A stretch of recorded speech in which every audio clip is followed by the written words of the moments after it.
How are you guys doing? Today we're gonna play some poker, and after my poker session, I want to study poker a bit, with a program, with a couple of solvers, and maybe with some general advice. Yeah. So maybe also some gambling afterwards. But for me, poker is already pretty much gambling, so I don't know. Um, so I quickly need to set up some stuff here.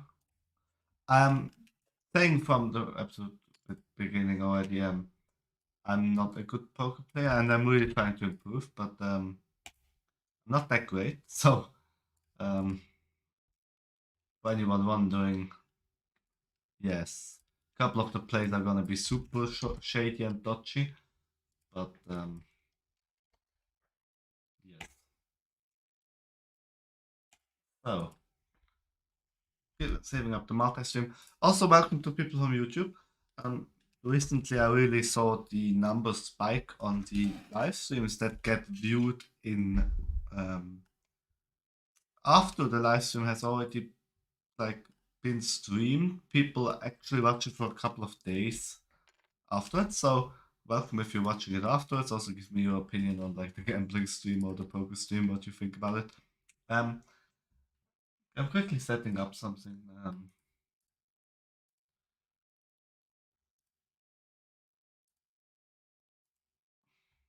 Days.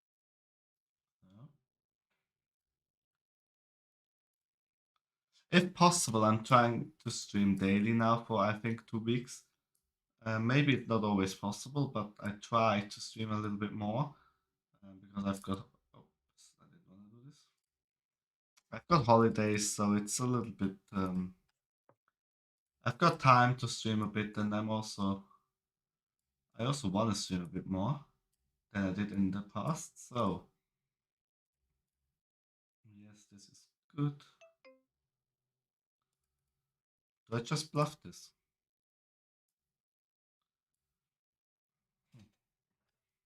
Also, I try to take notes sometimes of the opponents, what I think of them. Like this one, who's like in each hand, I just put down loose. At some point, I also work with the color code, but I'm not that good yet. I haven't really decided. Let's pay this and see if we hit something. So,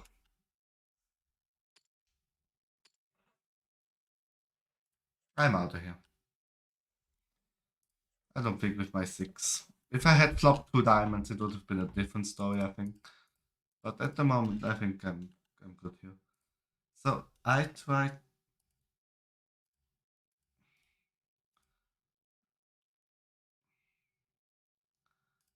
This one is like the. This one is the hand analysis. I put it away for now, but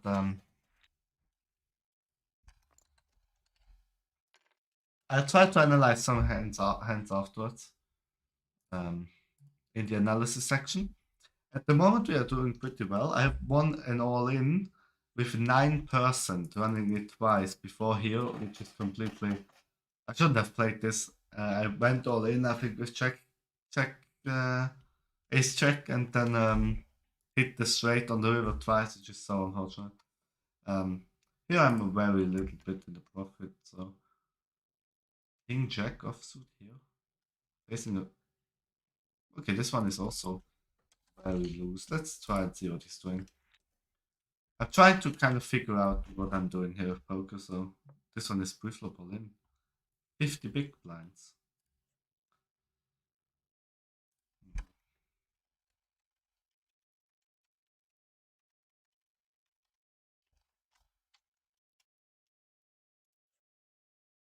Wow. He wins with 200 euro.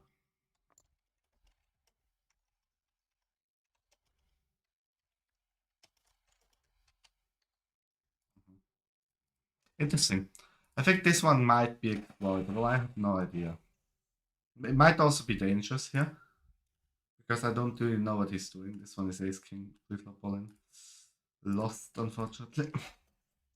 But that's poker, I guess. It's just so insane how often the underdog actually wins here in poker. In the hands that I see. putting the sound up a little bit for you. Maybe we could also include some music at some point. I was just the chips rustling a little. So we are in the big blind, the phase two. I think this is actually, I think a race. Because the hand is pretty good. If I can win 2.5 big blinds with this hand without a fight like now, I'm really happy. Because the hand is not that great, but still okay to play, I guess. This one is it the same? No, it's not. But he's super aggressive pre-flop.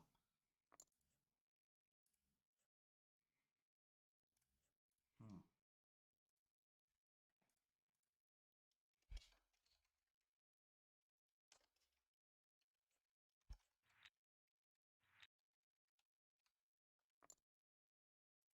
If we get in a good spot with like kings, aces, check or anything against him pre-flop, I have no idea if he's also a calling station, if he called a lot with bad hands, but he's at least super aggressive with his hands.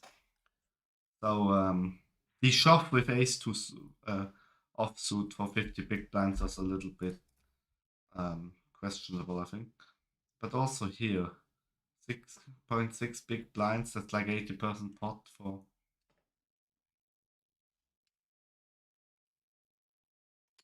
He gets called. Does he follow through with his betting strategy? 5 big blinds, okay. Interesting. Well, he gets re-raised. He calls. I wanna see the cards. I think this might be profitable here. This table. I'm already 200 big blinds nearly.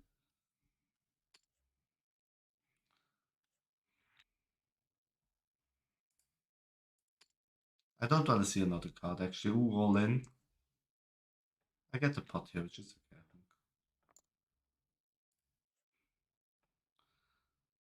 Is he able to fold?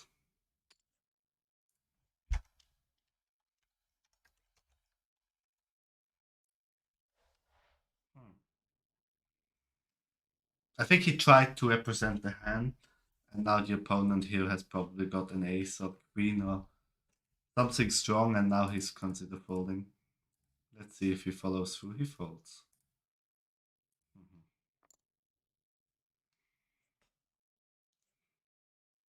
I'm having a hard time defending my big blind probably because he always raises. But with king 5 we are going to. Now he probably bets into us. And we have missed the flop completely. This is what he does pretty well, I think. He is aggressive.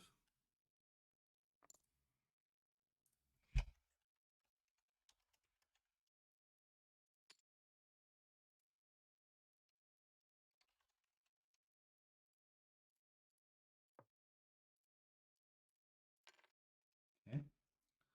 We are on the button trying to steal.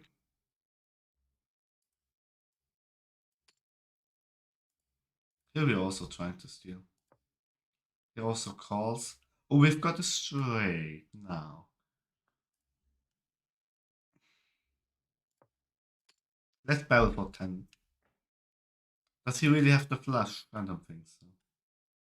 Would be very unfortunate if he really backdoored the flush here. We're gonna call this, I think, king high. That's good. Are we gonna put him all in? He's super aggressive. If he really has the flush, come on. Then I'm just. Wow. King 10 he also has the straight. Very unfortunate here. I wanna take a look at it again.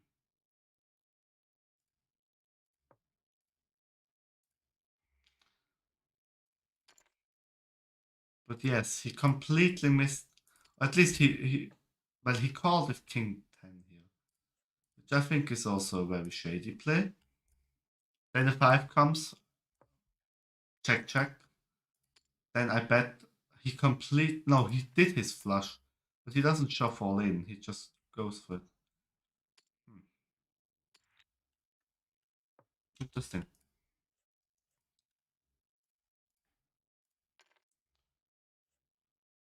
But, yeah.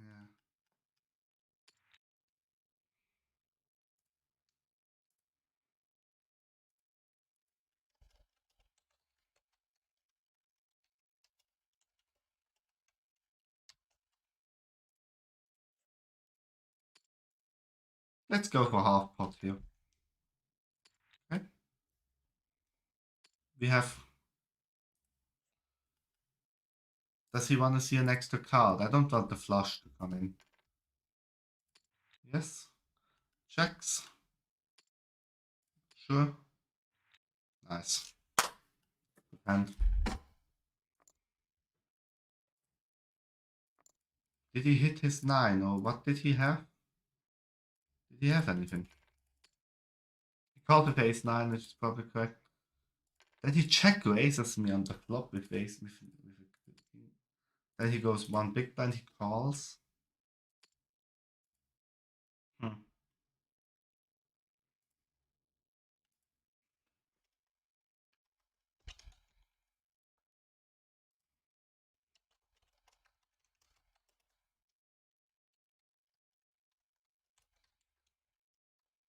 Hmm. Strange. But I think, especially on this level, you just need to be extremely patient. You just need to wait until you've got a good hand against these aggressive opponents, and then you just let them bet into you and it's good. Or just call, or like raise them because they often give you money for free.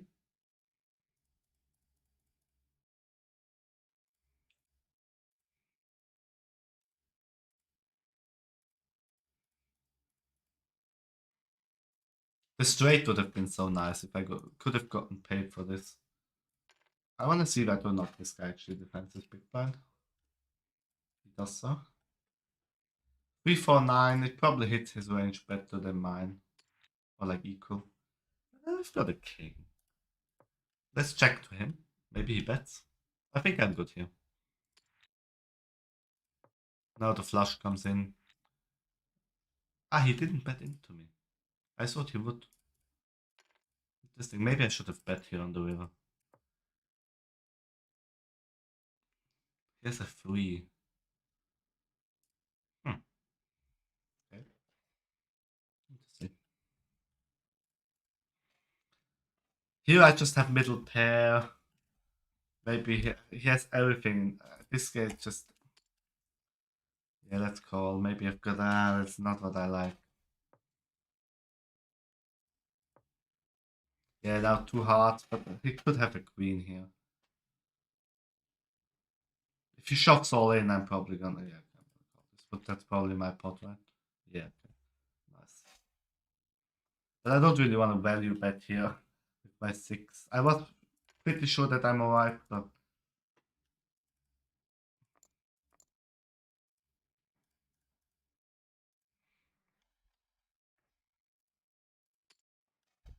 Hmm,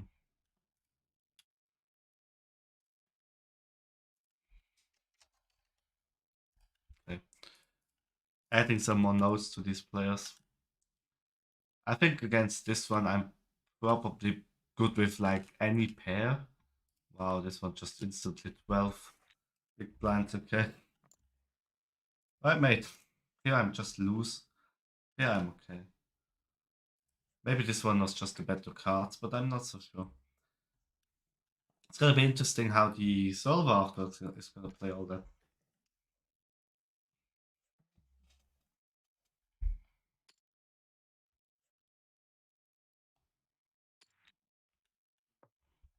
This is okay. I'm not gonna bet here. I have my ace.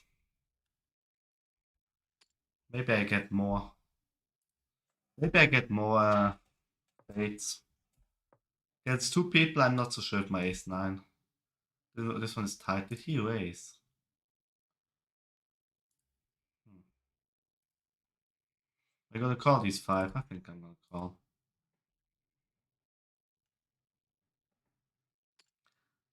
12. Oh god. Does he have better ace? He's super tight. He's also passive. Am I gonna lose much money here? Oh, I don't have any straights. I don't have any flushes. I'm gonna go down to there with my top pair. Because I'm just gonna get so much. He's just gonna. He's just gonna put me in such an awkward spot. The other one get. Where's our good friend? Gone. Oh, nasty. With the aces, I would have liked the other guy to be in there. Very unfortunate, yeah. But this one is loose. He's probably gonna call.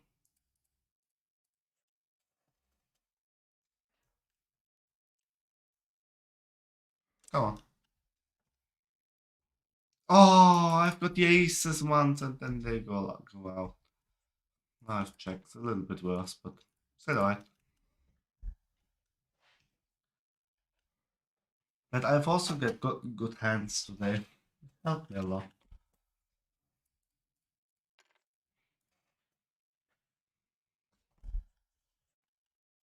Taking all of them out.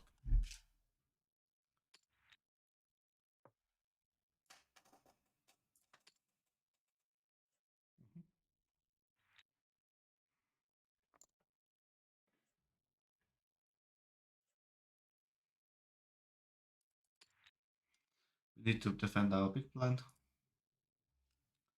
This one is new at the table. Let's see how he plays it. Okay.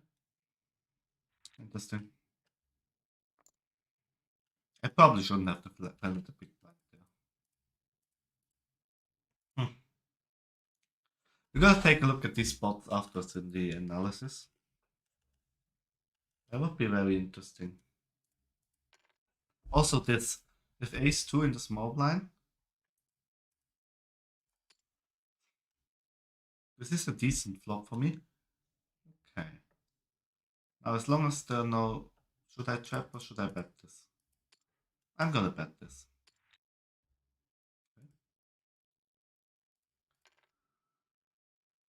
Do I trap or do I bet? I bet 11. Does he call this? Nice. Okay. Who has the worst flush? Oh, nasty. I mean, on the turn he had an open-ended straight draw. Let's bet here.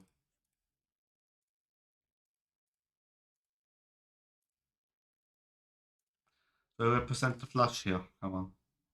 Yes. Good bluff. I mean, I barreled on the... Yeah. I bet on the turn here. If maybe I have had a draw and then 30% pot represent the value bet on the river. With 3 clubs, I think that's alright.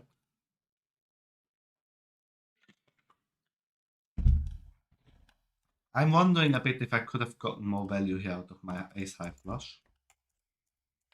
If he's got the straight flush, okay. I can't do much there. Ew.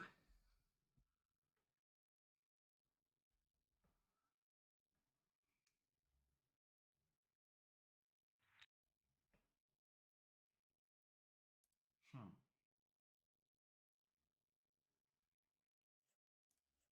Hmm.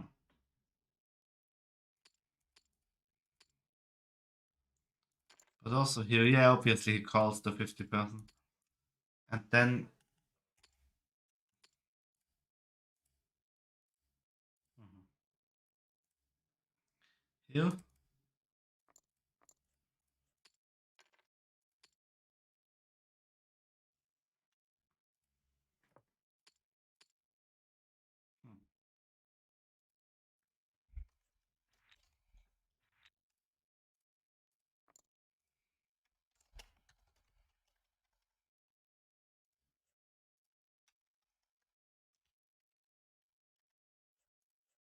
Was it king 8 off? Was it king 5 off?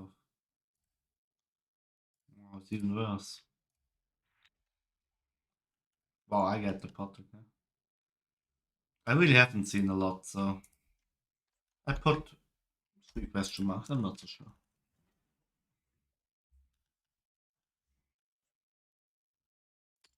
A6 off, I'm gonna call this.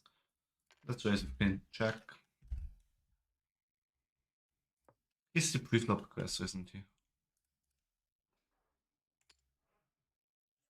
Mhm. He was obviously afraid of the flush.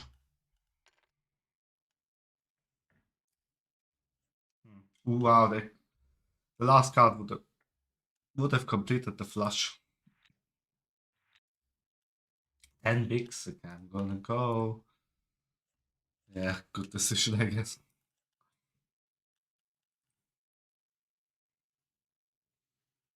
Obviously, afterwards, you're always smarter, but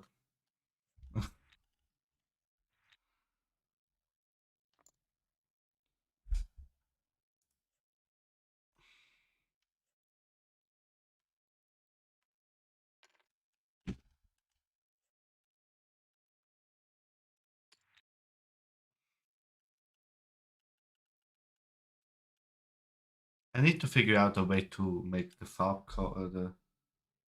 the color codes work pretty well because at the moment I'm a bit struggling to identify. Also, if the player types in poker, you can sometimes make good decisions if you can label them correctly. But it's also not that easy for me at the moment because I'm just a beginner at poker to kind of label them correctly. I just put down notes as like with words, but maybe abbreviations would also work better. A little bit nasty. Oh. Also, if you guys are having suggestions or advice, feel free to comment in the chat about what I should do differently. Afterwards, I'm probably we're gonna study. Maybe this week, if I study, if I play a little bit more and stream a bit more, it would be possible to maybe look at different positions, like one session only focusing, for instance, on playing the big blind correctly, then the small blind, and so on. Then focusing maybe on pre-flop, then on post-flop mistakes, and so on and so on. Because it would, yeah, make more sense focus on specific areas. Maybe maybe it makes sense to focus on everything a bit, but I've got my gut shot. Do I represent the flush draw here? He's he folds a little bit often with draws and stuff. Maybe I'm gonna take down that as a note. I bluffed him twice on the turn, I think. Here. Yes.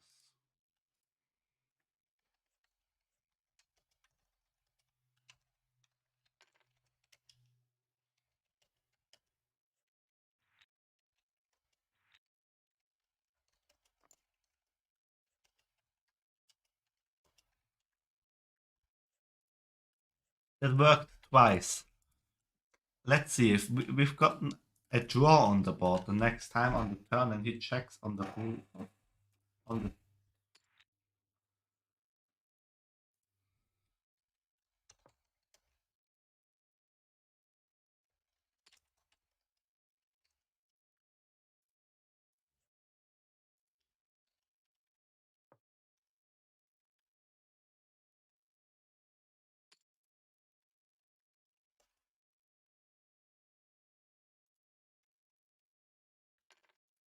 Hmm.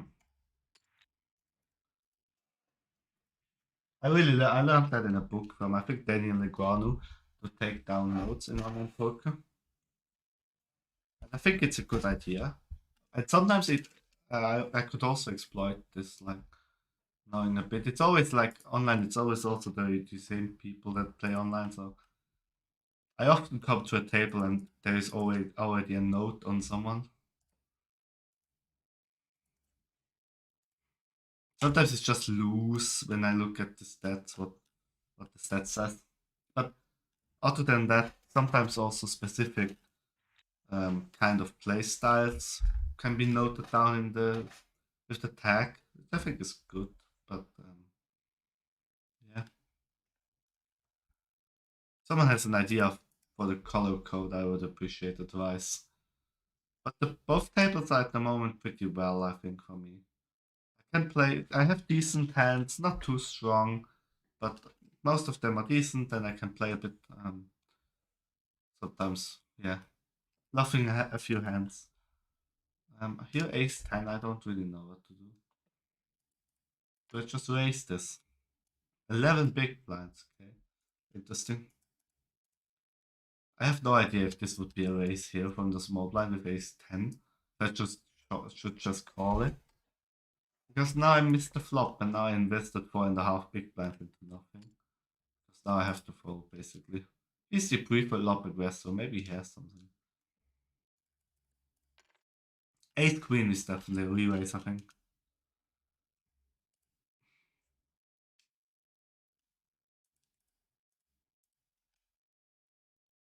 Yep. Getting these 3 big blinds.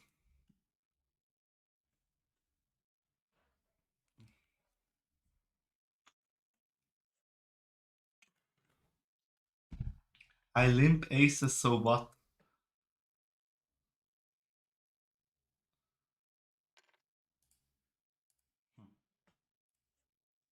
But did I not that? Pre-flop all in with 6-9 offsuit for 6 big blinds. Not really a lot of information though, but okay, I'm gonna take that, I guess.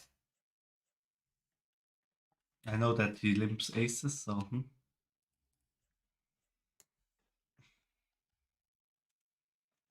At the moment, I'm also focusing a bit while playing poker, which is something that rarely ever happens for me. It's also why I'm at the moment winning. I'm 170 big blinds up.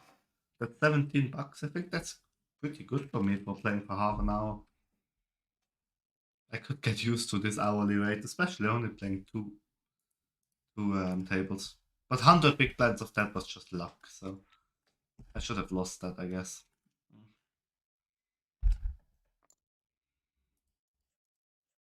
So, but I'm pretty happy that I played 20 and 26% of the hand, so I'm not hyper aggressive and playing it pretty chill, I guess. Goal is to play for at least 1 hour, so we have a couple of hands to analyze afterwards. Maybe a bit longer if I want to.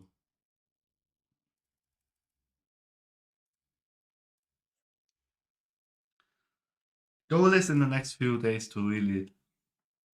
I think the pre-flop mistakes were the kind of mistakes which I make very not very but quite few pre-flop mistakes.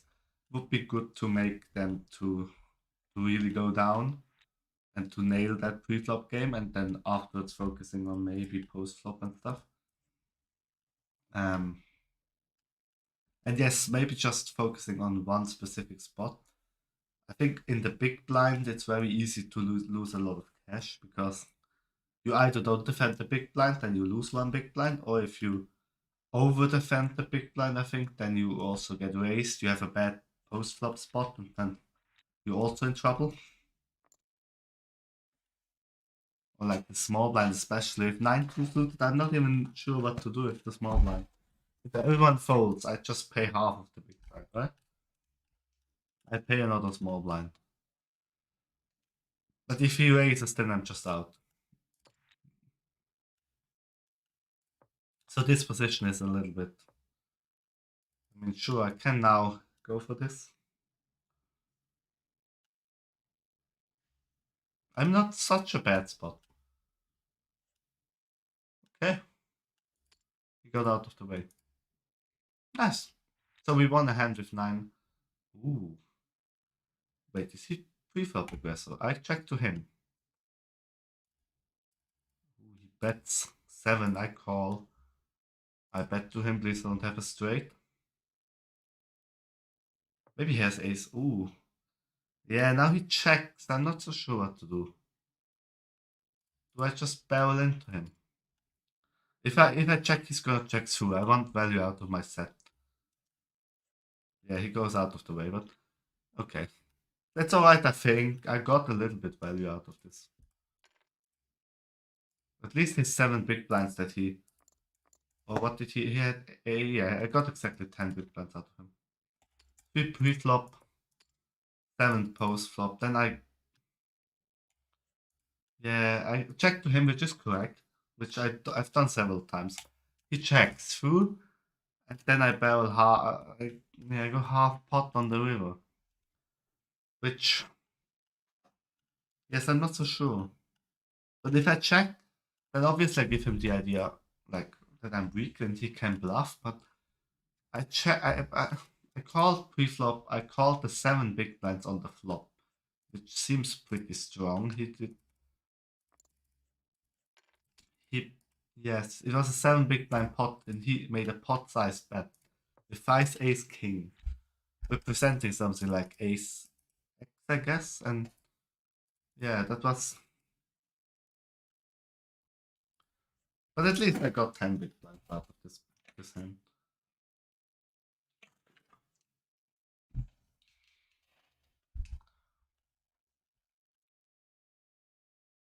Would have been nice, obviously, if you kept on betting, but yeah, don't know. The pot size bet on the flop was probably already a bluff. Ace king being on the flop, and he just puts pot size bet into it.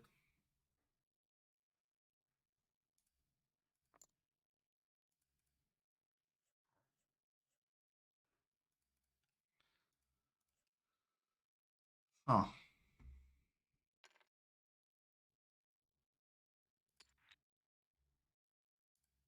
I have gut shot here.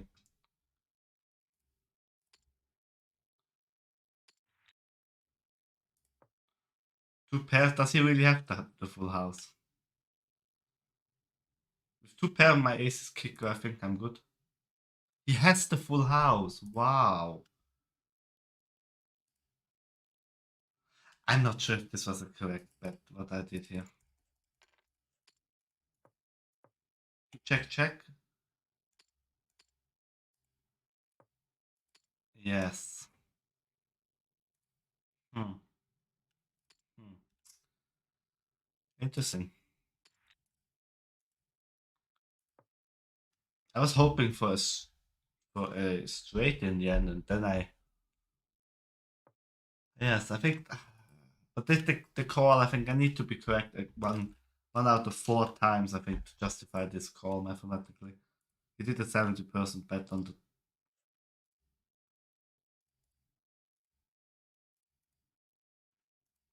was well played, I guess.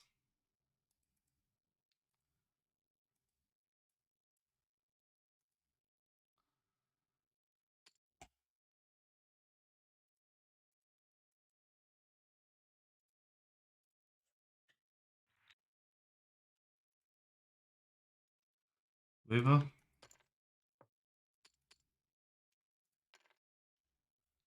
Yes, if he had any other missed draws, then I think I would be good here. Yes, ace check. No, maybe something like check 10 or something. I don't know what I was hoping for. Maybe a missed diamond flush.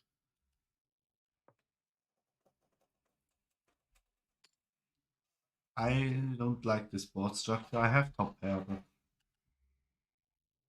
this one is tight. He might also have a king in his range, maybe. Okay, I'm glad that I can take the pot immediately.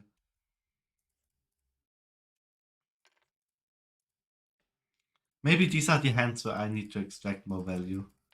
If I flop top pair here, do I need to really bet that huge? There are two, but I don't really want to give them 3 cards with with the two hearts being there. It's also dangerous for me. Yeah, I'm still a bit debating.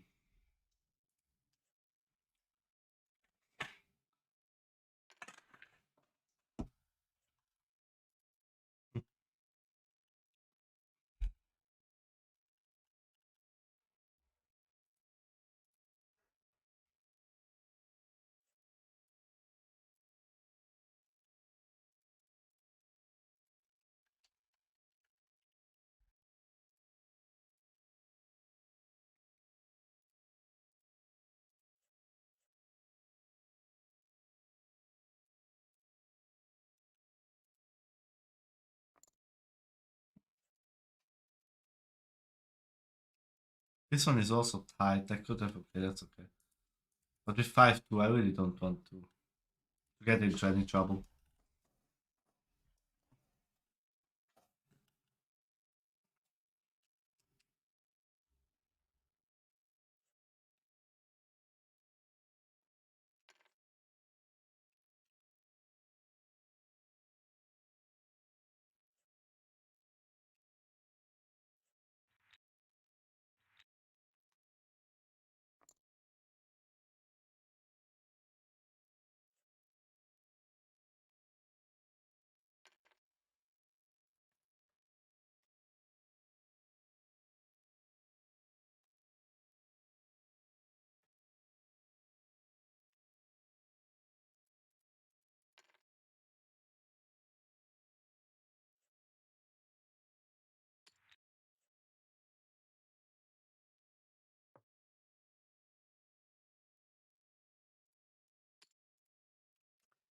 I still sometimes sound and sometimes not. I'm trying to be aggressive here. I only have backdoor stuff.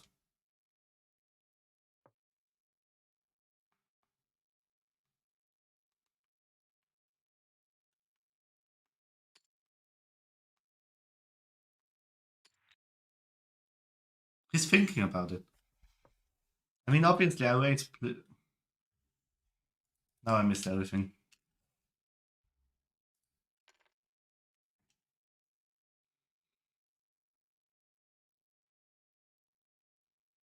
Yeah, obviously. He probably doesn't have it, but I mean.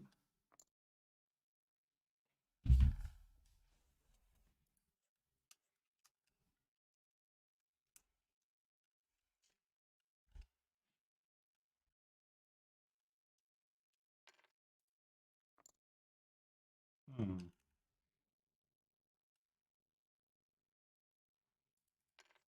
Now there is at least a bit of sound. So you guys also hear it on stream. The chips and stuff.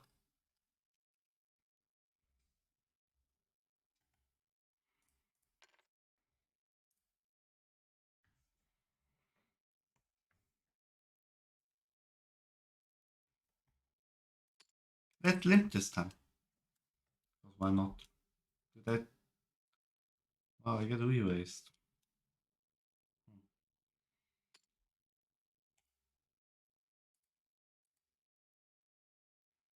14 big blinds.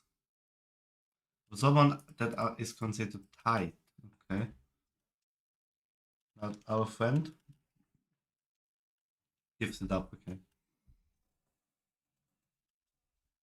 Facing a 14 big blind raise, it's quite a lot. We flop, I mean, 100 big blinds, like more than 10% of his stack. Ace 2 suit. Ace 2 suit, but now I need to. I'm still waiting a bit to flop something nice where I can really extract value.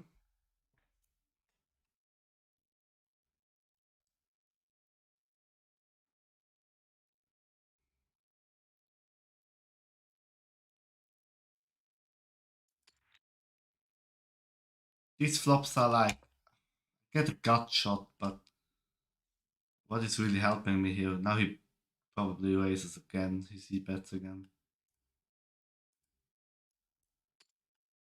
Sure. Do I continue here? I don't think I have got the equity. An ace helps me, a 5 helps me. You know what? Let's continue. Let's check to him. Does he see bet? Does he continue betting? He goes 8. This is safe for me. Let's wait a bit. Give him the impression. Let's check to him. He bet 4 times. Now he needs to basically. Come on. Bet again. Bet again. Do you think you're checking his through? Does he actually have something? Ooh. I think I need to calculate quickly. Am I best here? Are there better straights? I mean, 5. He's tight. I don't think he's playing 6-7 here. Is he? Is he really playing 6-7 here? I'm gonna raise.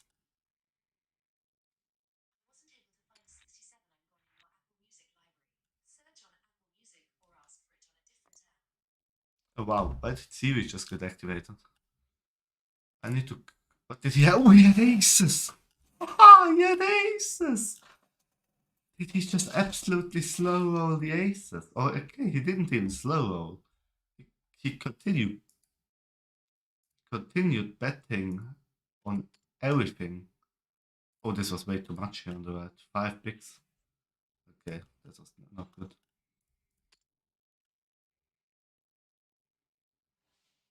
But here I played it correctly, I think. I'm the flop. I mean, I think I got a bit lucky, obviously, with the 5.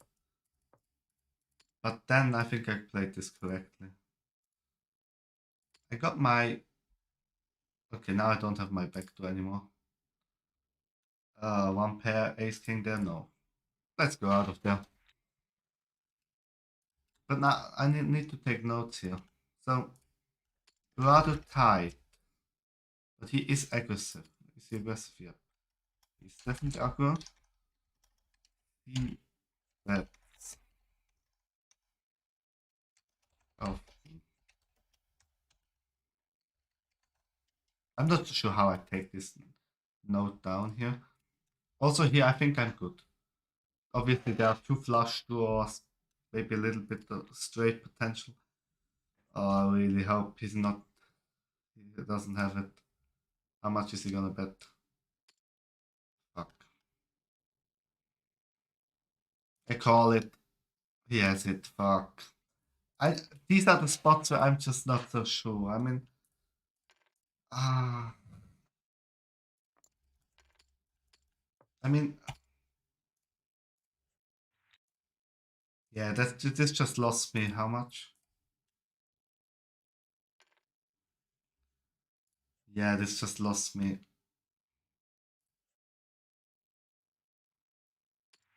40 big blinds. So stupid. Here I had 150. 160. Now, after the very nice play and this terrible play, I'm down to 105 again. Yeah, I just don't know. Flop. I'm good with my top pair. He bets. Then he has the draw and he just bets again. He has a flush draw and a gut shot. I'm also here. I'm just so unlucky that he gets there with his flush. Yeah, then he goes 80%. I'm not sure. I'm really not sure. I mean, I was good until the river again, as usual. And then I called the 70%, believing my top pair is still good. Yeah. I think one area that I need to improve is playing top pair. But I mean, I thought about the flush draw, but then there were two flush draws out there. And I was kind of hoping that he missed it. That he might like maybe had diamonds or something. Then again, he bet each street, so yes. I'm I want to know what the solver thinks of this actually afterwards.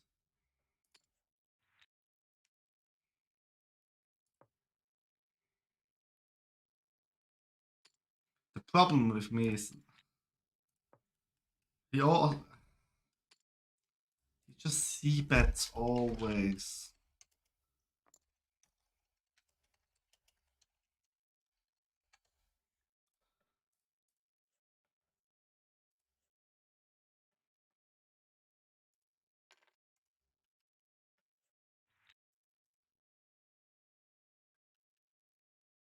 Having issues here with him.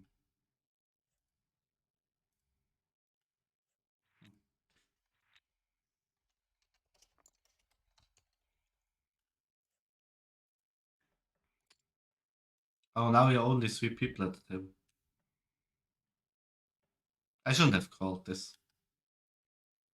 I definitely should not have called this.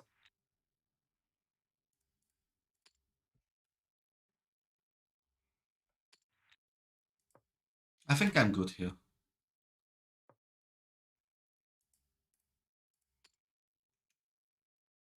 Does he call?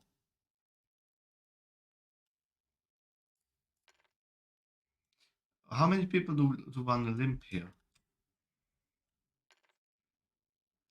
With my nines, this one is 15 bigs here. Oh my god.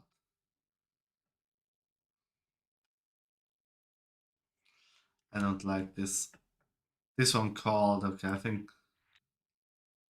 think one thing I learned from the solver yesterday that it says I think in this situation two people who are that aggressive you need I think checks at least to call this. Let's try to set mine again. This one again. Yeah, this is a little bit difficult. I'm not really getting ahead. I won a couple of good pots in the beginning, and then I got a little bit stagnant, I guess. Let's try to represent the flush draw. He calls. I have nothing. Do I try to bluff him here? The 6 really doesn't change anything, but if he had a queen or or a king, then he would have probably bet, I think. Let's barrel. Maybe he trapped me. Did he trap me? I have no showdown value here. Oh, I'm not sure if the bluff is correct, but yeah. I just realized if he had a king, he would have probably bet. But he still called. Maybe he really had the diamond flush draw, which was something that I originally put him on. But obviously, that can also be wrong. 2-7 wins. Half a big blind. Nice.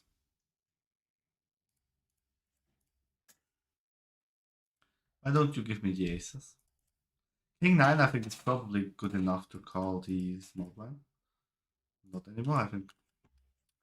No, no, no, not anymore.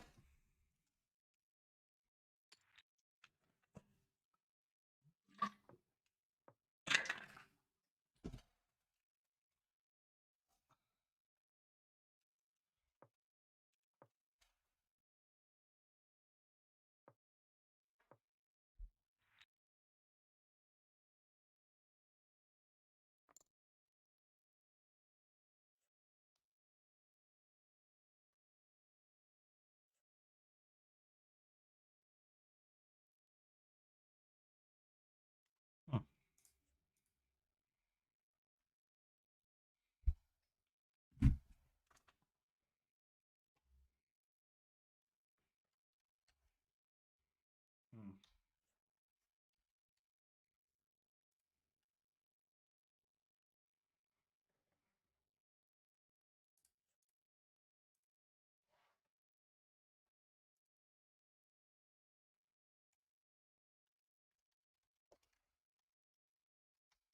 Hmm.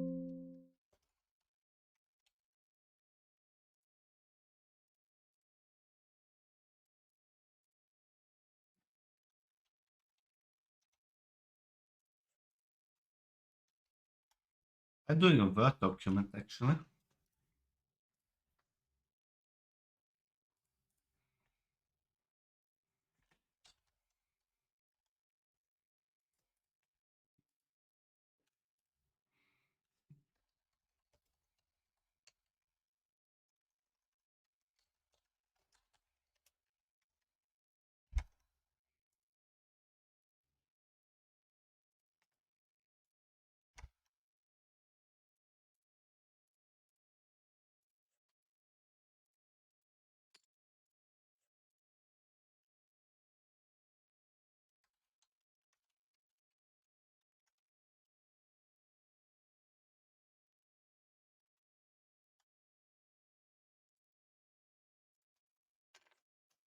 I think ace check justifies a free bet here, but he's also tight. Yeah, I don't want to really want to get into trouble against him.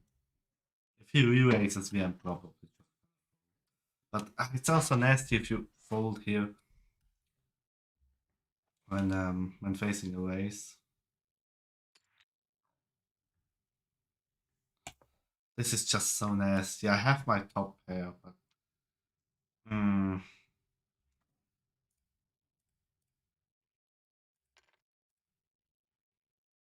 I just don't want to go broke here against the flush, which is possible. Would be happy if he just checks back. Not sure how much I would call. I'm probably good here, but okay. Now I think he would have probably bet if he had a flush. Let's go half pot. But maybe he has a king. He re-raised pre-flop. Maybe he had ace king or something, king queen. But maybe he's afraid of the flush himself. I'm really not sure.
I might at some point share the Word document that I'm working with at the moment.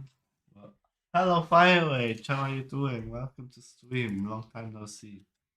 Hello, hello. My good friend Fire the Rage. At the moment, I'm studying poker, trying to improve a bit, and I'm streaming this as well. Um, I'm not that great, but I'm improving. Learning some strategy at the moment. We are doing pretty well.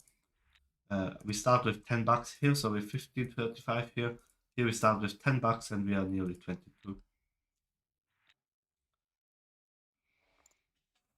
So instead of always just gambling, I thought maybe something that also involves money but isn't it's more skill intensive and you can actually get better. Oh, this is so nasty. I don't like this. Let's call. And we got screwed. It also involves a bit of luck here. You're gonna see that. Huh. Ahem. Yeah, sure. Get out of the way.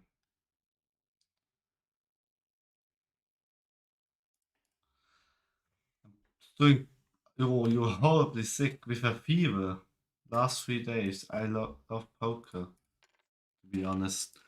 Oh, nice. At least you have something to enjoy. You can watch a little bit of poker, but I'm really hoping you're getting better. Yeah, it's so nasty. Fever is always so nasty.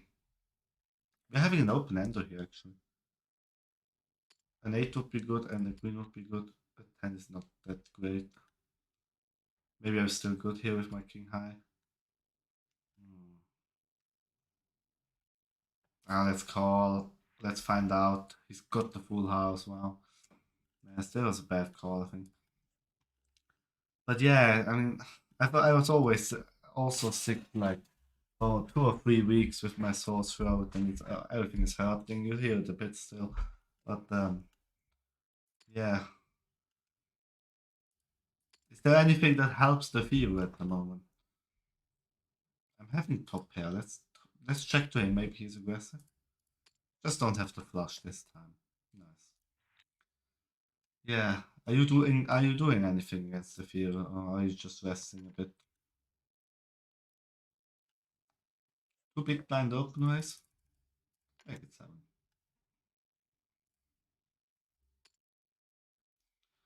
Fever, I think, is always nasty because you have very little you can do. I mean,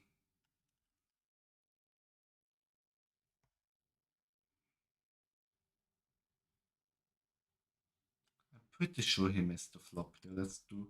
But the flop is already so big. 50% is probably not gonna put him out. But I also don't want to invest much more than that. Yeah, and just. Does he really have it here?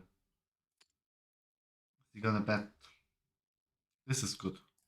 But let's leave the betting to him. I'm not gonna. You know what? Neither of us have anything, which is nice. Come on, just bet into me a bit. I should have increased the pot on the turn. Now he goes out.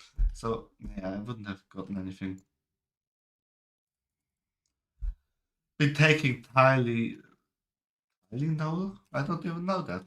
Okay, obviously in America you have different kind of medication than I do. My throat is on fire and my nose is screwed. Yeah, so nasty. I hope you're also getting better soon. If possible. Yeah, the throat is... You know what you could try? I have no idea if it works for you. But what worked for me, my throat was really bad. Um, you can take like take an onion. You can take an onion. You roast it very lightly in the pan. Then it gets a little bit warm, not hot. Otherwise, you're gonna burn yourself. Not hot, but a little bit warm, and then you put it in a towel and you tow it or like tow it. What do you say in English? To put it on your neck, like you put it on your neck. That the onion, which was cut, and in the towel is on your neck or like on your throat, and then the ingredients of the onion is gonna basically go through your skin, so to say. I mean, I'm not a doctor, but it's probably might not be scientifically correct, but it helped me a lot last week, and then the throat got a little bit better. Um, yeah, so this is something that helped me. I'm normally not such a huge fan of like household medicine and stuff because I think it's a little bit wooey, a little bit voodoo, and it's often not scientific. But it's something that helped me. You can also make the same with a potato. Put it on your throat, might help. Ah, now I've got kings finally.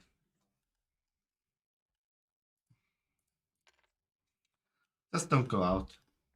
Just re-raise me, go all in. Have I told you about the tournament that I played in a real life poker tournament in my local casino?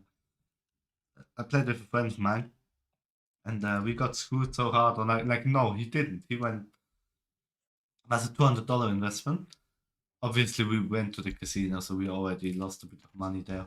Anyway, but then what happened is we joined this poker tournament. It was only 12 people. He ended up being second for $700, 200 buy and 700 out. That's pretty good. I was like my second hand, no joke. It was like I played on like I think I put three hands. I didn't win a single hand. I was pre-flop all in with ace check suited. I got screwed by sevens, which I think with which held, and then the second, then I bought in again for another 200, which was probably stupid. I played another three hands. Then I had kings. I raised. He re-raises me. I push all in. The stack was not too. I think you only started with like we late registered, so we had not so much cash. So we had I think 30 big blinds or something. Then I shoved all in, obviously, with my kings. He calls like a guy just there, like with his beer, drinking a bit. I think he had several beers already. And then he called me. He tables ace. He tables nines. I have kings. I'm already like, okay, I've got my 80%. I'm probably going to double up. My first ever live tournament hand, which wins, hopefully. So the flop is nice. Nothing comes. Then on the turn, nine. And then River didn't change anything.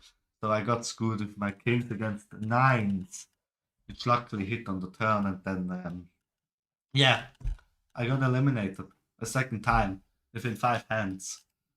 Two times being the favorite.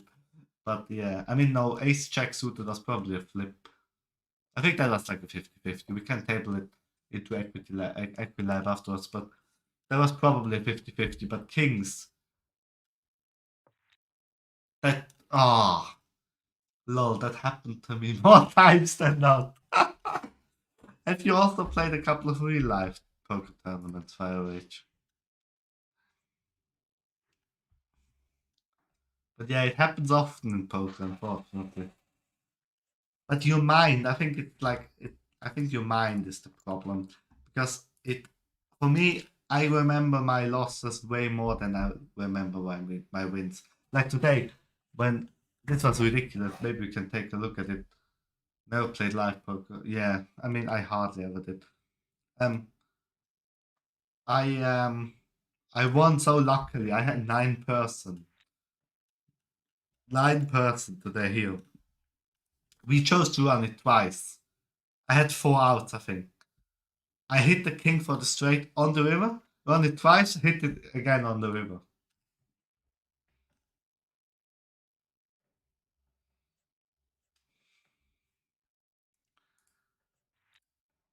So obviously I can't really complain. But yeah, I also feel that way that I get screwed so often. It's just so bad, especially live. You go there in real life, you play four hands, then you have kings. And I was like happy inside like a little kid. My mind um was already like so bad, and then I just see D9 and I'm like, no. I never won it twice in poker. It's like a philosophy question, I guess. But I always do it. I always won it twice if the opponent allows it, because I just think if I have like the same as like the kings against the nines in real life, we could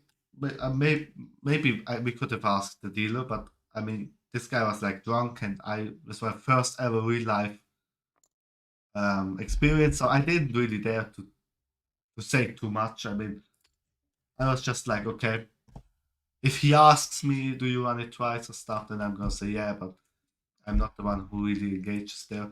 And then yeah, and then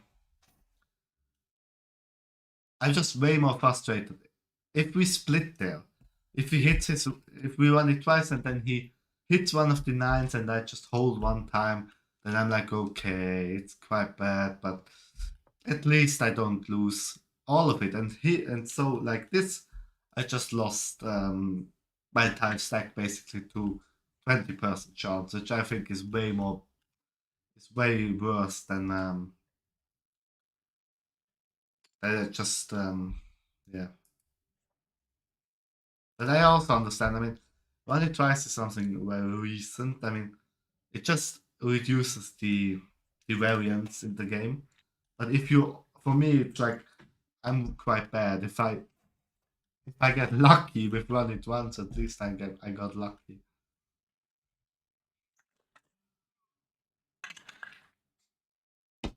But I can also understand if people don't want to do it. I mean,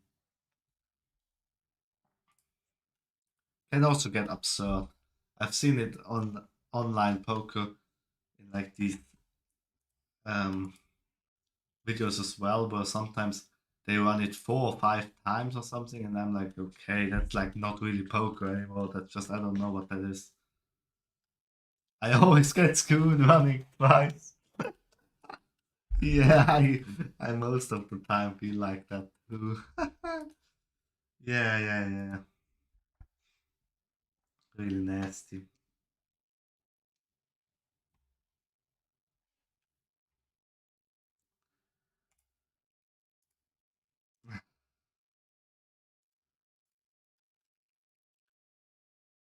How are you doing aside from being sick?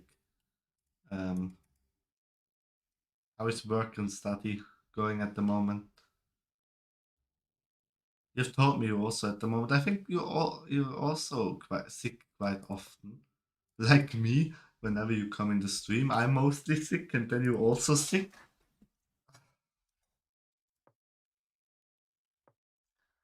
This is interesting here. I've got a gut shot which is kind of discovered. Let's try to bluff it here. I have nothing. I have a pair of sixes, and ah, maybe I got an out with like. Oh, this would have been a five. Let's check it. Let's try to hit our gut shot. I have. No, that's not my gut shot. Do I bluff into two people here? Do I have any outs? How high are the chances that works? Let's try. I don't think they have anything. I mean, the king obviously. I could have a flush, but that worked somehow. I'm not sure if this is correct. Yeah, I don't know why I'm always sick. My immune system hates me. I feel the same, to be honest. I feel the same, but yeah, it's what it is, isn't it? You live in a cold area. You live in the US, you said, right? So,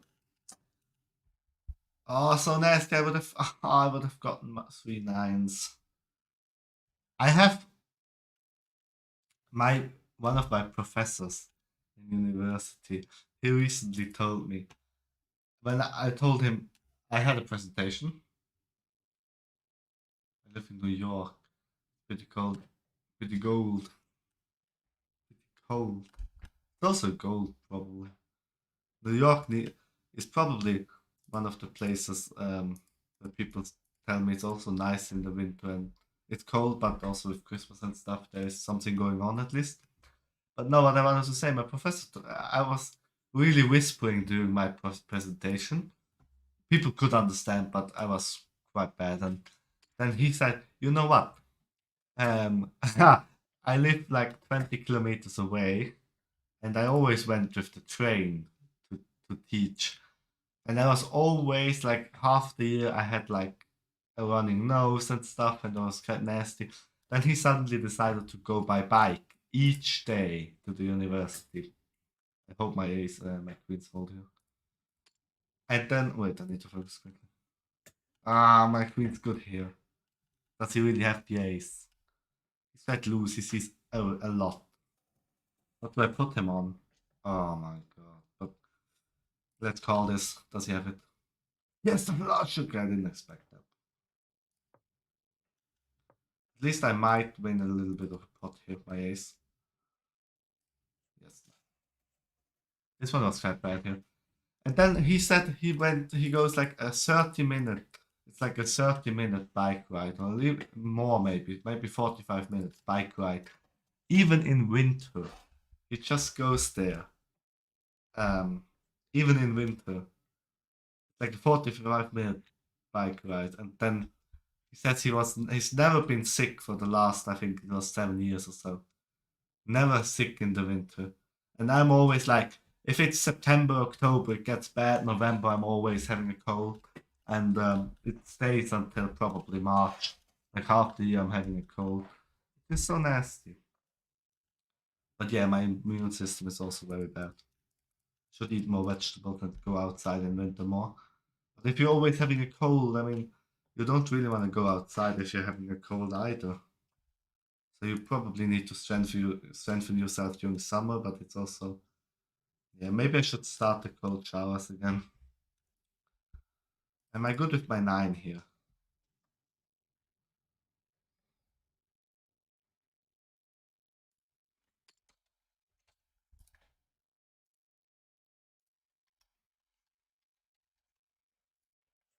Now he barrels.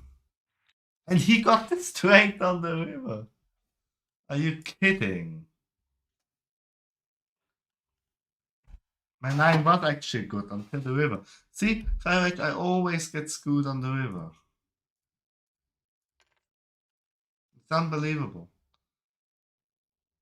Such a lucky out that he's gotten. I thought that was like maybe flush, but it would have also been nasty.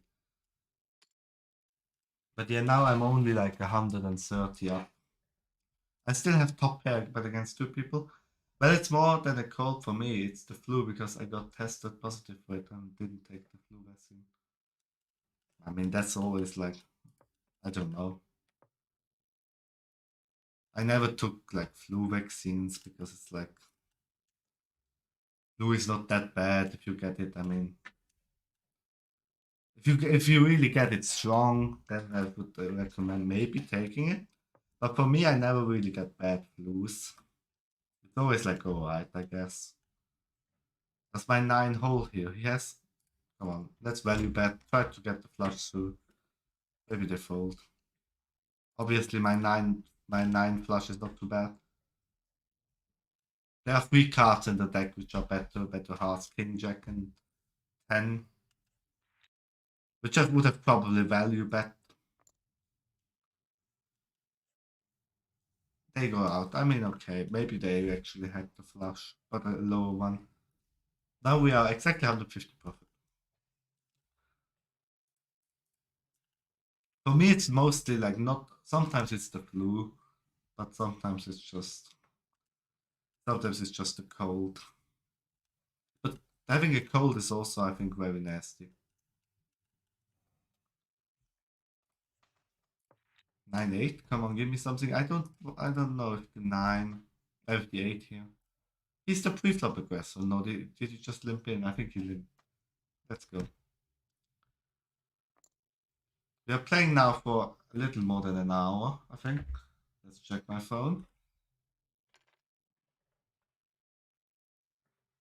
Hour 14. Profit is $30 at the moment. Oh no, it's not. 15. It's 15. I think we're gonna stop and then afterwards we're gonna make some analysis.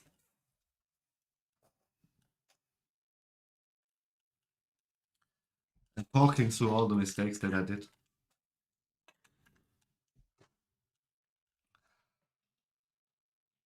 This one gonna be pre-flop.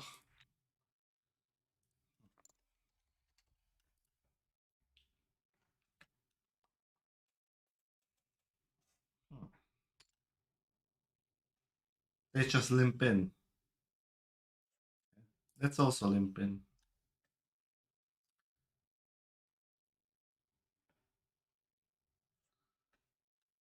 You should hide your cards or put a time delay on your stream so people on stream snipe you in the game. Yeah, that would have probably. I mean, if I was a bigger streamer, then I would do that for sure.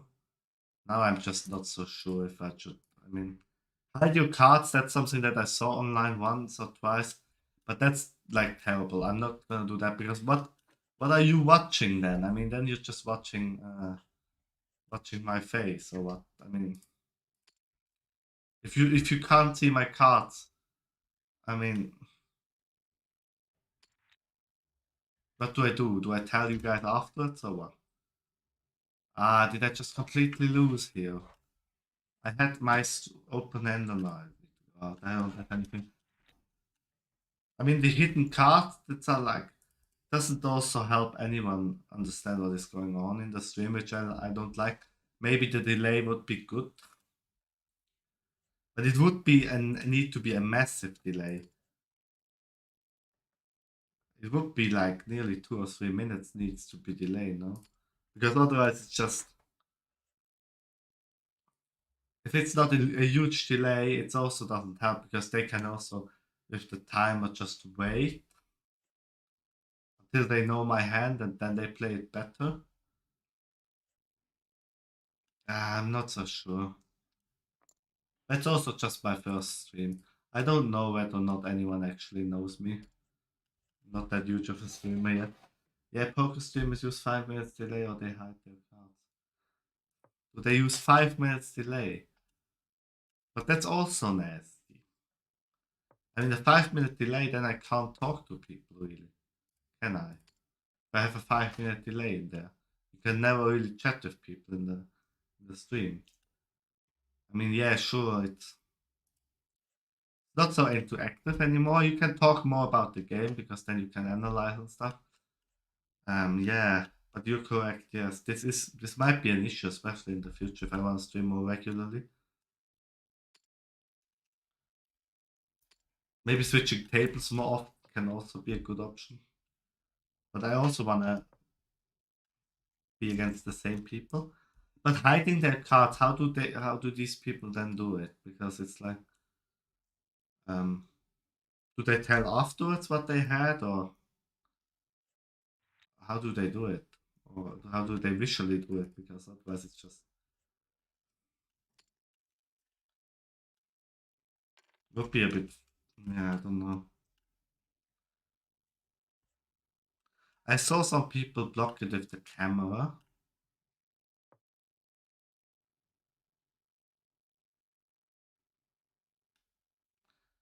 But that also looked a bit fishy, I think, because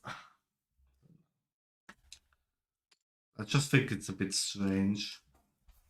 Both the delay and the hiding of the card both are a little bit strange, but you're obviously correct. Like there might be issues. This one is good. They put something over the stream to block it out, and sometimes after the hand they show what they have. Okay, yeah, that might be good. Yeah. Hmm. This is interesting. I have an open ender here. I have a pair at least. And backdoor diamonds maybe. If I get super lucky. Now I have even more outs. Now I really have my diamonds. But I also want to take the pot down immediately. If I miss everything. If it just calls, I think I'm good. My open ended. And 7 is good, I think. And the 2 is also good. But now that the clubs are there, maybe he has the clubs. I don't know. Yeah, okay, that's good. Take that down. But yeah, with the blocking, I kind of agree. I should maybe block my card at some point.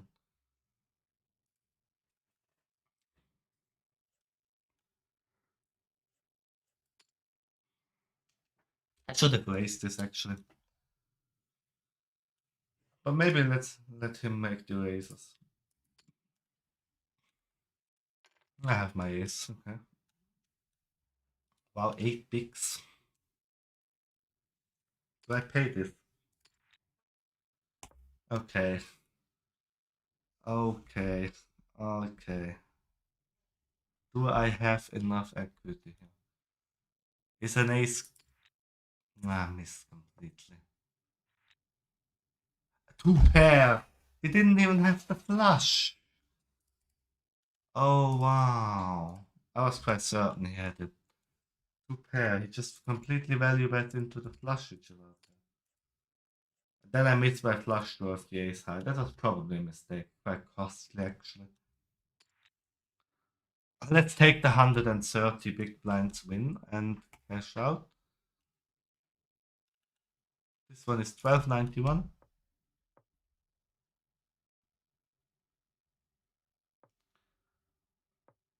Just a profit of $2.16. That's a good. I guess okay. Now the aces? No. Why do I never get the aces? This one is 20.28. Nice. Which is a general profit. You see it?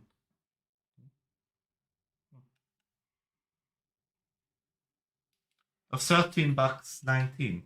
This is an hourly rate of $9.70. It's okay, I guess. Good profit, $13 today. Good session.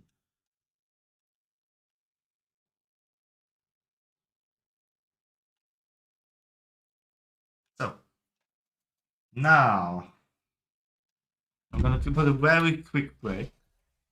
Going to the toilet quickly. And afterwards we're going to analyze some hands.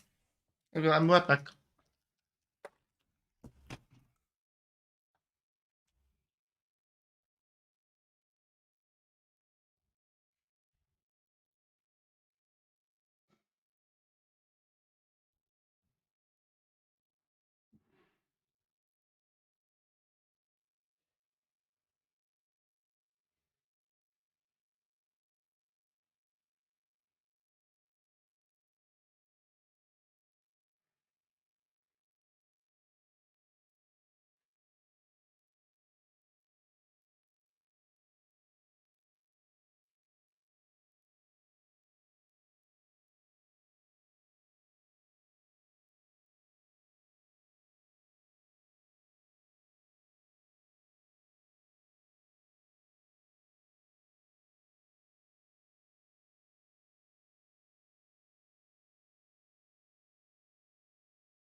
So I'm back. Hello, hello.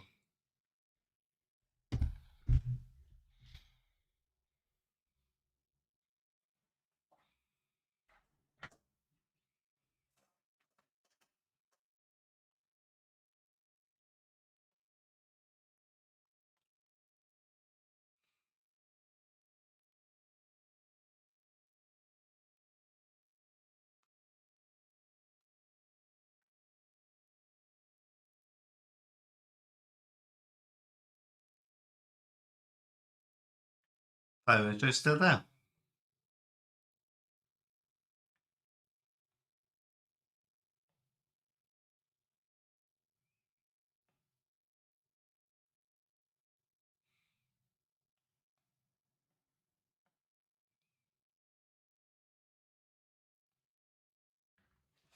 Alright. So, you can give your 2 cents as well to the strategy that we're gonna debate about. Because now, oh, I can turn off the microphone. So, now I can close. Oh, no. I need to export my files first because mine not.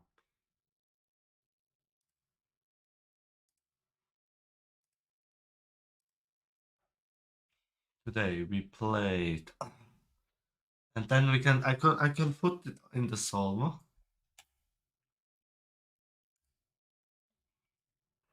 And then let's see what the solver has to say to it, or like my program that I have now.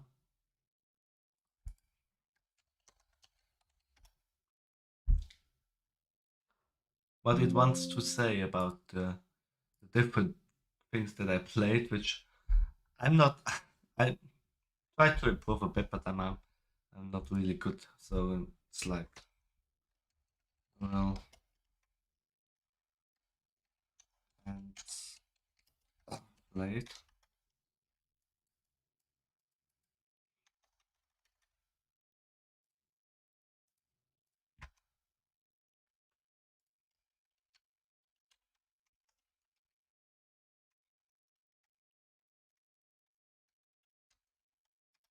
You can't see, yeah, yeah. I know.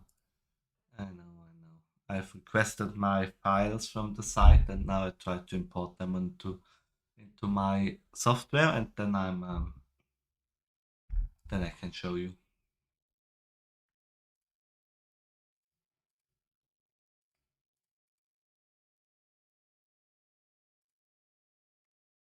Ah, it's pending.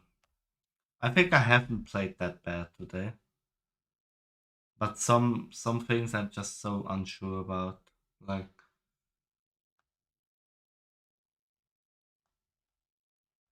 probably a very bad call what I did with like the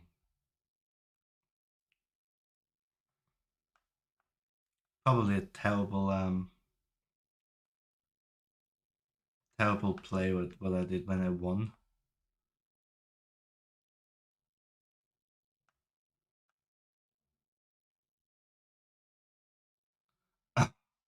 I have a general idea on what you should be doing in spots. Okay, that's nice if you have an idea, because I have mostly no idea at all. So, like, I have a general idea, but not really. I mean,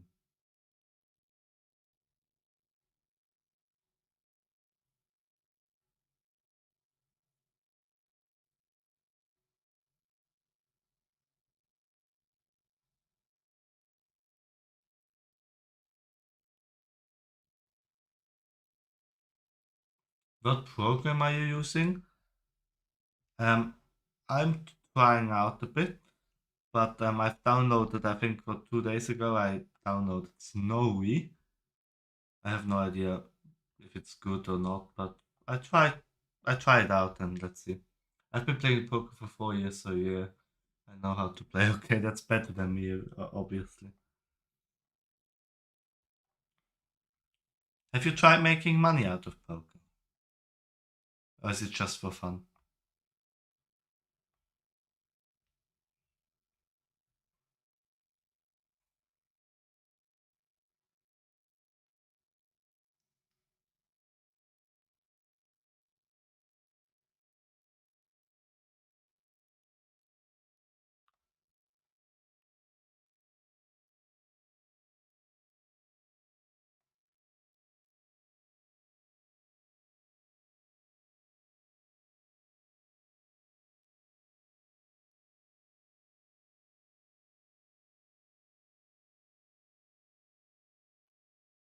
Why is it taking so long to export?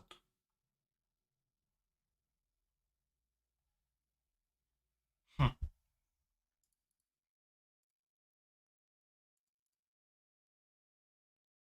Ah, nice.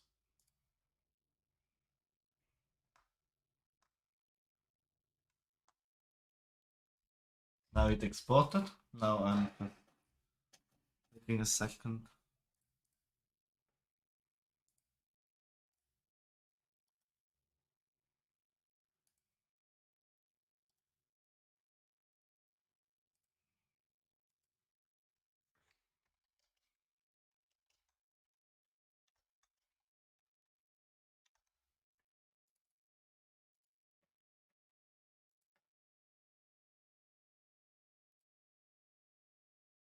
Nice. Now it's all there, and now it needs to be imported into the document. I'm gonna reach it in a second.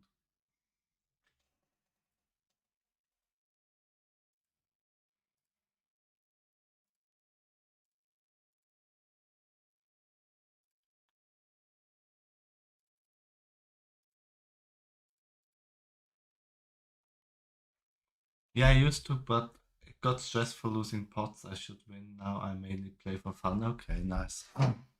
Yeah, I understand that. Obviously. So I can go through the mistakes with you. We played 162 hands today.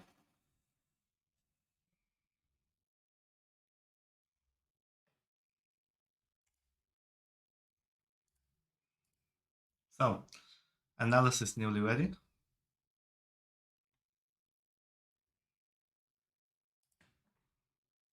So,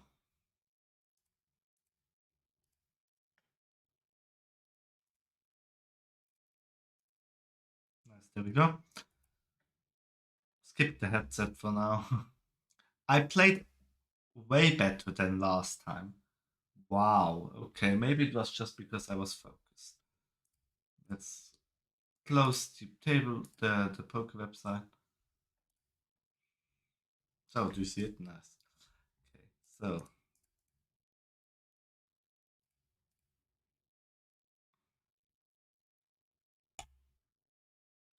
now we can open Equilab as well.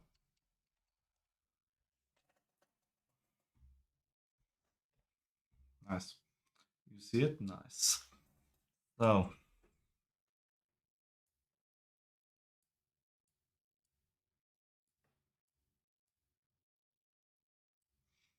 nice. I've never seen this website or program. I don't know. I'm trying it out.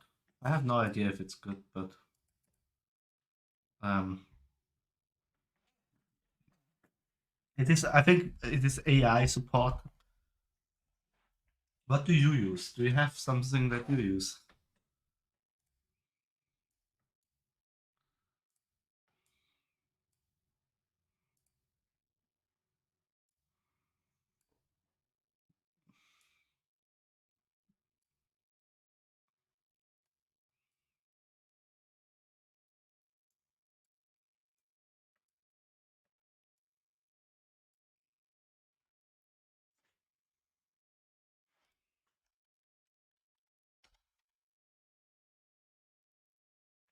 Or like studying and stuff? I used to, but not anymore because I don't. I know what to do 90% of the time. Okay, nice. So, my mistake. Quota is it's, you played at advanced now. I was at 22 yesterday. Advanced, expert, world class, extraterrestrial.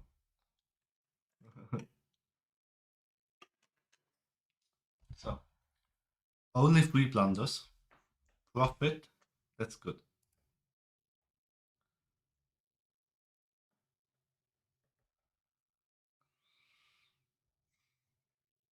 But wait, I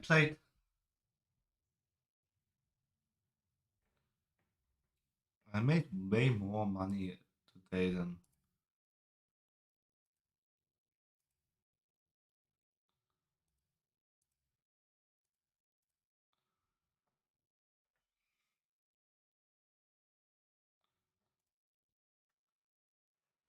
Profit 433, but that's not correct, is it?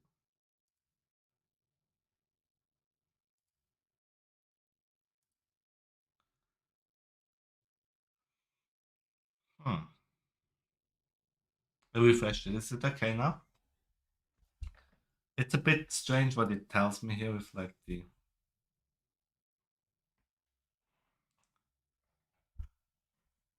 Yeah, okay. What it always tells me is that it's way more aggressive than me. Fold facing a bet, we are more nearly equal. Wow. It always folds more than me on the river. I stick too much to my stuff.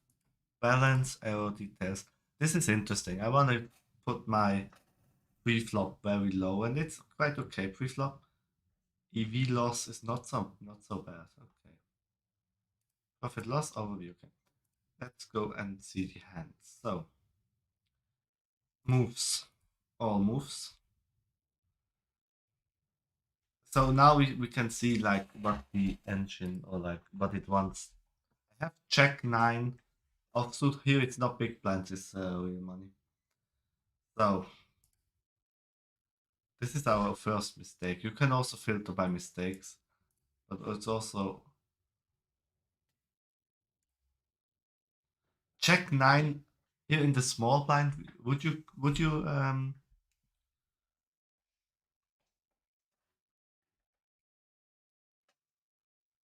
fold this?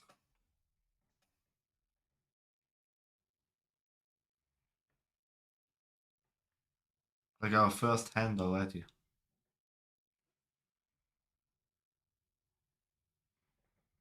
This is a standard fold.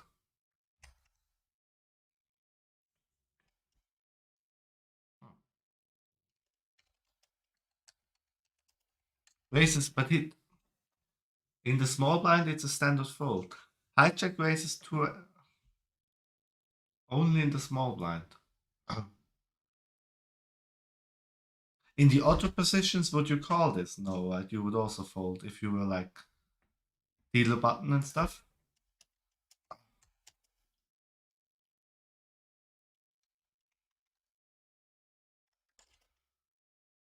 Jack 9 suited is a fold. Okay, interesting.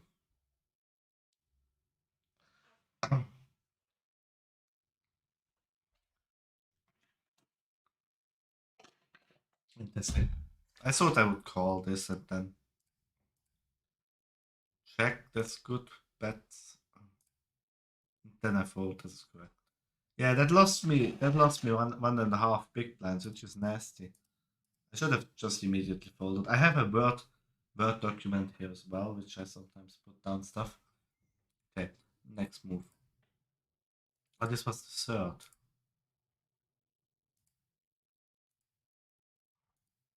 Oh, those are my moves. Oh, okay. Now, I just folded 5, 6. Okay, so many bets. Okay, we fold. Good, I think. 5, 3. Fold correct. Queen 3 fold. Nothing. The big blind is the only time we call if no one else has opened. Then it's fine opening Jack 9 suited in the small blind against the big blind range. Mhm. So if everyone folds to you and you're in a small blind, then you open Jack 9 suited.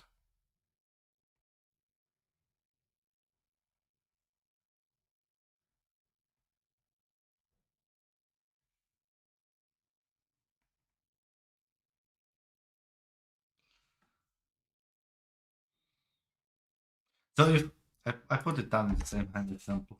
So if our hijack raises again to 2 big blinds, and you're in the big blind with Jack 9 suited, then you just call it.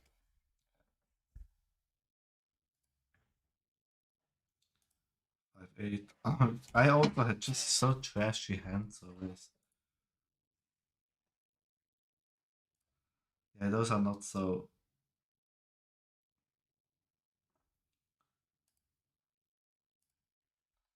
We are here in the small blind, and we raise.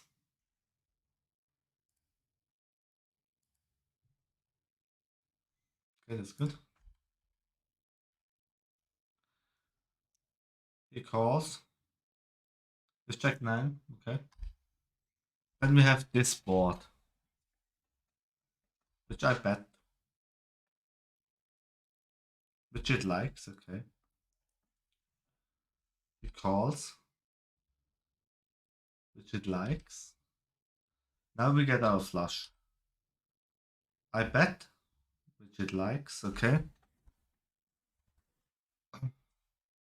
It also likes checking here. I mean, yeah. Okay. But it wanted to bet larger, doesn't it? 2 pots it would have bet. No.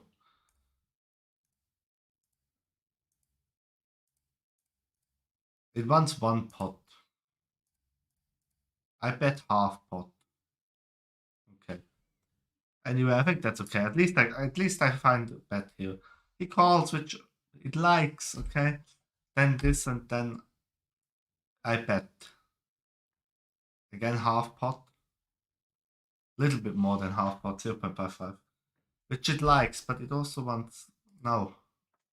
It's a little bit better if we're going larger, but it's correct. He calls. I get to showdown. I win my pot. Nice. Was a good hand. Here I extracted quite a bit of value. Nice. And 2-3 is obviously a fold.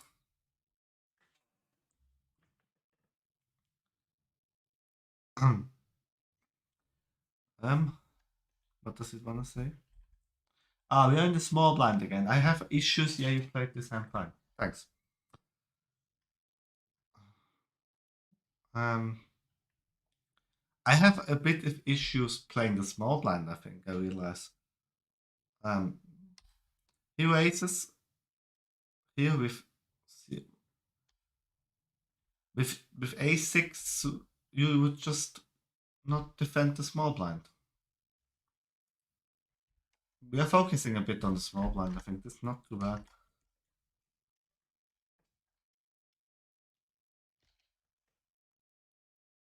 Cutoff raises 2.5.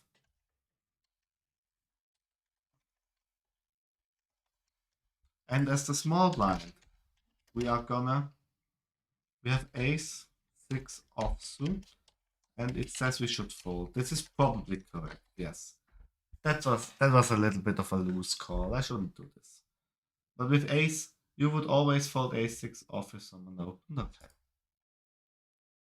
I think I have to memorize more charts. I go by feeling at the moment, and I thought, okay, a6, why not defend my big blind? Then I check which is it likes, it checks back.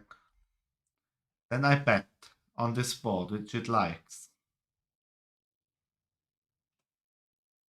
What are your thoughts? What are your thoughts? I mean, I completely missed everything. But there are 2 flush draws out there. There are straight draws. Maybe there are straights. So this is just a pure bluff, isn't it? For 0.7, 30% pot bluff.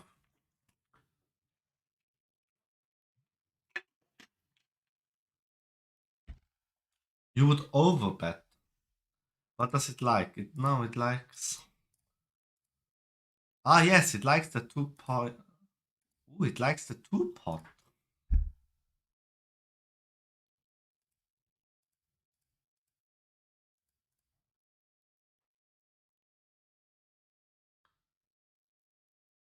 But the bet is correct, but I got a little bit too. It likes to bet. I made the correct move, but yes, you should bet larger, I think. It likes, but 1 pot doesn't like, it likes this best. Sees no is bet size. But here, I don't really understand. I mean, can you tell me how to read this? Here it says this is 0.54. And here it says this is a suboptimal bed size. But if you go to Snowy's bed size, the expected value is only 0.36. So yeah, we want to go big, but why does it tell me that here the EV is larger, but it still wants to go here? I mean, I don't really understand the chart. This seems to be better. Expected value 0.45 and here 0.36.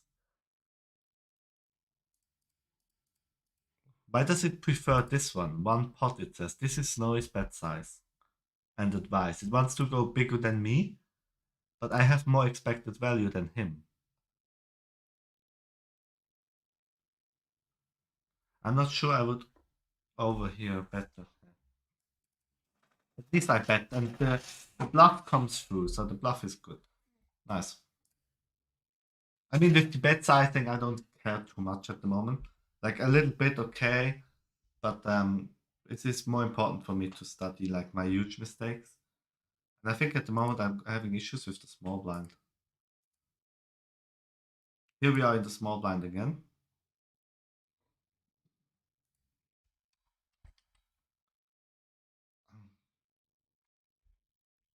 No one.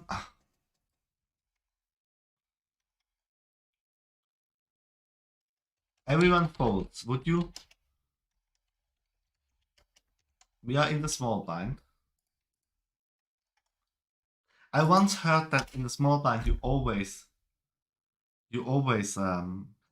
what annoys me a bit is that different charts tell you different things. I saw one chart which is extremely loose, which says that you should every suited hand in the small blind is just if everyone folds, you just call the big blind.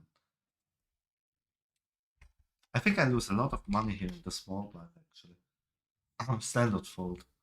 He checks. I check with just okay. I have nothing here. I don't really want to invest too much, I guess. He checks. This comes. Then I bet. Again, my flush draw and he folds. So I again I realize that it's a good I dare to bet my 70% here on the turn as a bluff. But again, it wants to go bigger. But do you really want to go 2 pots here? I mean, you overbet, obviously, you told me before.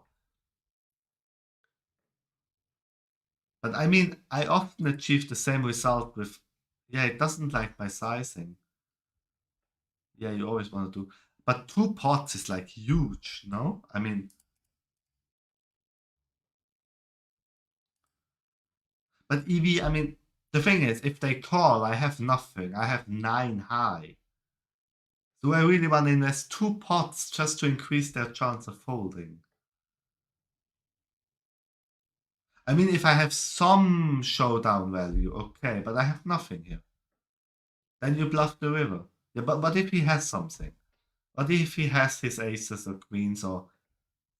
I mean, he just folds, but what if he has something? Then you make the pot huge for him to exploit, you know?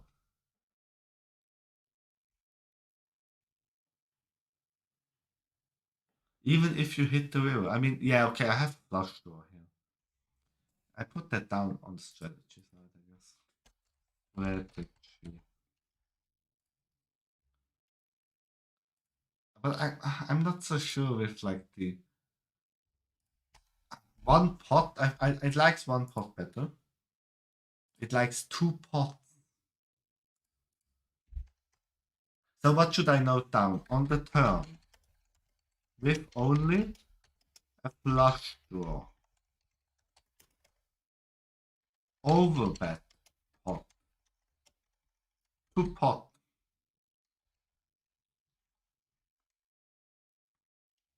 Then bluff river. Or hit river. So if you hit again, and what would you On double flush draw, you want to overbet pot a lot.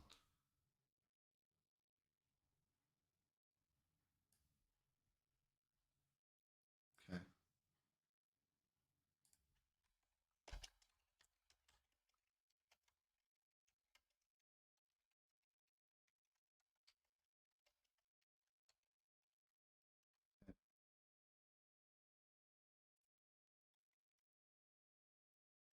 And then overbet again. But do you see my concern? With the 70% pot, most people fold. Like if diamonds come, you can bluff easily with hearts. Yeah. But what if he has the diamonds then? Then I just bet into him over pot and he has the flush.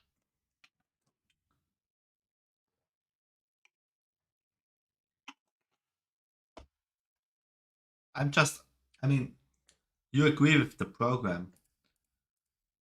It doesn't like my sizing. The bigger it goes, I mean, with 50% pot, you give him two good pot odds. Unlike he's gonna call two overbet with a flush draw. Okay. Okay, I get you. I get you. On this board, okay. On this board, you're basically saying if he has a flush draw, either heart or or diamonds, you want him to fold out, right? And he can't have a flush. He still might though, but you still have to go through with it. Okay, but you basically want him to go to don't have like the pot odds to call with a flush draw. If you give him like 0.5 pot, or you don't, oh, you see my mouse. With 0.5 pot, he might still call, right? Mhm. On double flush draw, or don't give him good pot odds for his draws. So this is the justification for two pot overbet. Okay, I get it. Okay, I'm learning. Thanks. I get it. Yeah. I don't feel too comfortable two potting here. But yeah, you really want to fold out his hand. And if he's a maniac and he actually calls, then yeah, okay, you're screwed. But I mean, you win good pot here. I still might. So if it was the case, like, let's say I have a good hand, like I have this double flush draw board, and I had ace king, let's say, no flushes. You can still hit. Let's say I have my ace king, no flushes. Then I would also overbet to protect my ace king. In this position, I'm to act. I have ace top pair, two flush draws. Do I want to protect my ace king or not? How much would you bet if I had ace king? Still like a pot size bet, a good bet, or because I think I walk into this situation a lot where I'm like in this spot, I have ace king, I think I'm good. Then I go 70% pot to extract value. And I actually get they call, which I'm happy. Then there are three, and then the river hits with another heart, and they suddenly got their flush draw, and then I'm screwed.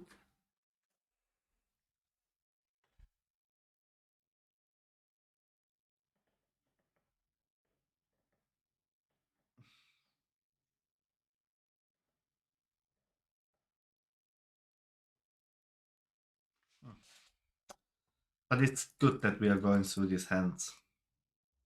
Now I'm getting a little bit more into the nuances of the game. Let's look at the next one.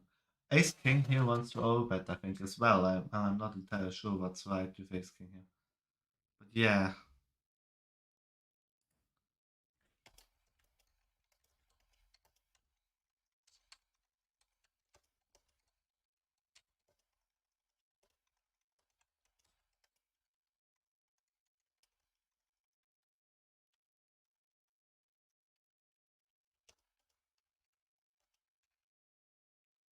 I'd probably go 1.5 over bet with ace king. But you want them to fold out, right? So nice. Good. Next one.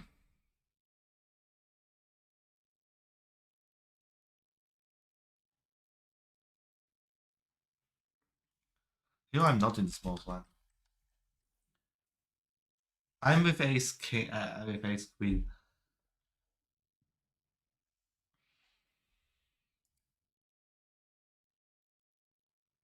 Snowy wants to call.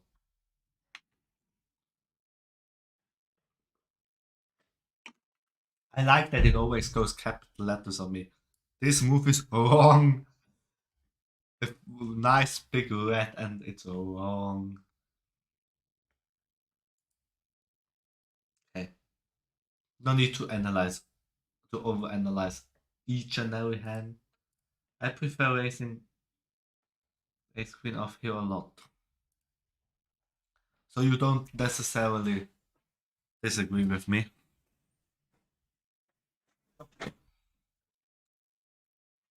It's not too bad, I think. It says it's still plus EV. At least it's not a fold.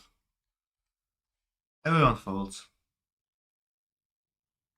No, I think it's wrong. Are you? Wait, what?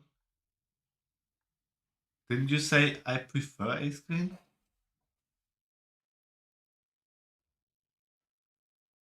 Is it wrong to raise here? You should always rebet it. So that's what I did, right?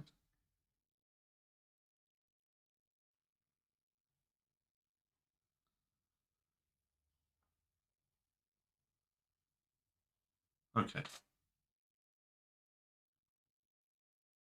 Okay. Then, next move. Fold, fold, fold. Here we are in the big blind. No, we aren't. Are we? Yeah, we are in the big blind. With ace 10, that's okay. I call. This is good with the ace queen suit, ace 10 suited, unsuited. Offsuit. This is the board. I check. It likes. I completely missed the flop. He checks. Why would you check here? Yeah, it wants to bet. I mean, you have king, king, queen. Don't you want to bet? Okay. But okay, it says. I don't think it's completely terrible, but I would have probably bet this, but he doesn't. Queen. Then I bluff him. For how much? 0. Point. I always go 70% pot. Yeah, it wants me to check.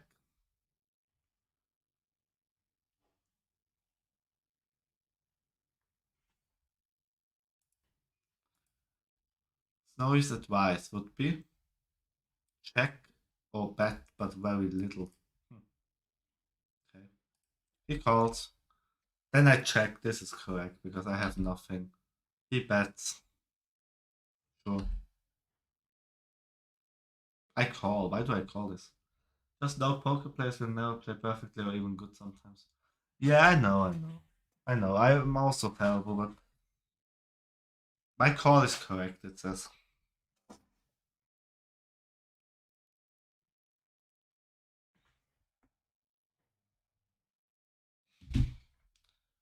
Okay, let's go. But that's I mean I tried to improve.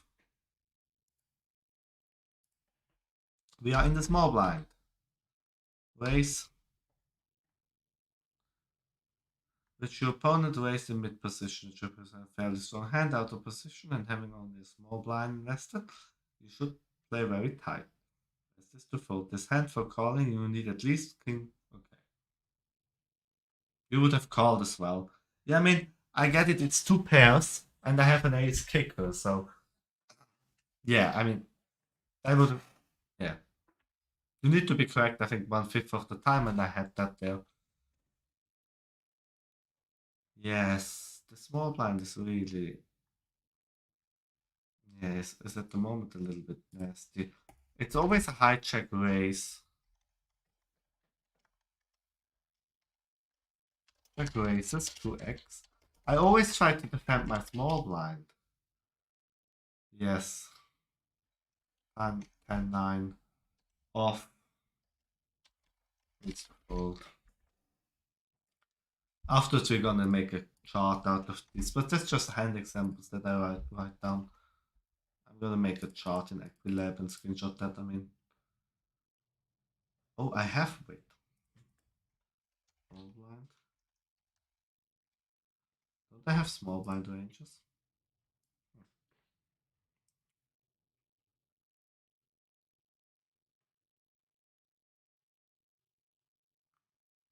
I thought I had ranges here. Maybe not. Ah, it was only the. I only have the ranges where everyone folds to me, and then I mean, if the situation is no one raises and I have 9, 10 in the small blind, then I just call the big blind, right?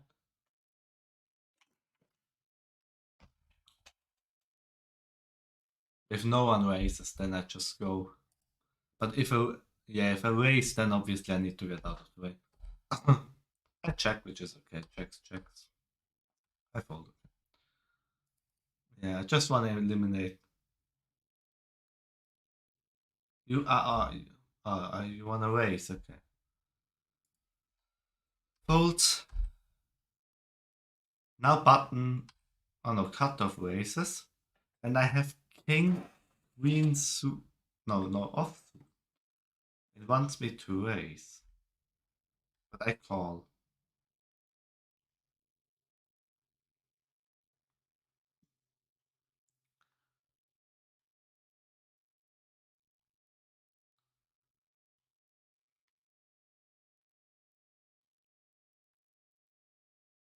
You wanna raise here?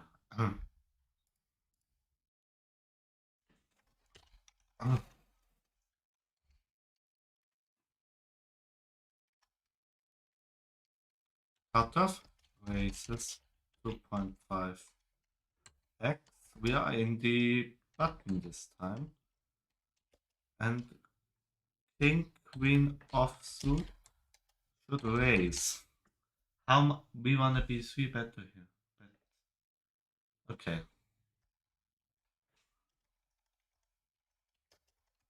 3 bet. How much would you do? Like 9 big blinds or something, right? Or 8.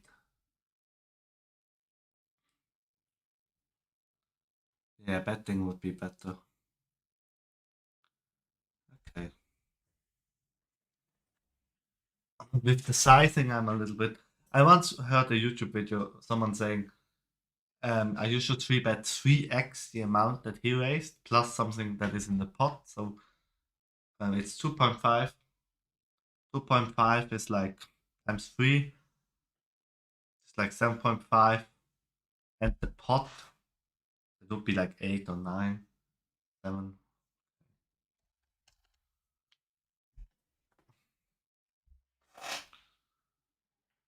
But you can go larger. Okay, so I write down 8. I think this is like something like that. But I mean, okay, we agree. I call, check. I bet here. I only have a gut shot. Why would I actually bet here? I have nothing. Again, my 70% pot. Folds. Okay. It was the correct play, but it doesn't like my sizing too much. It wants to go 50%. You have a... Oh, I have a king. I'm so stupid. No, I'm so stupid. I have a king. It wants to go. It wants to go a little bit slower. 70 is a little bit large. But okay. Fold. Fold.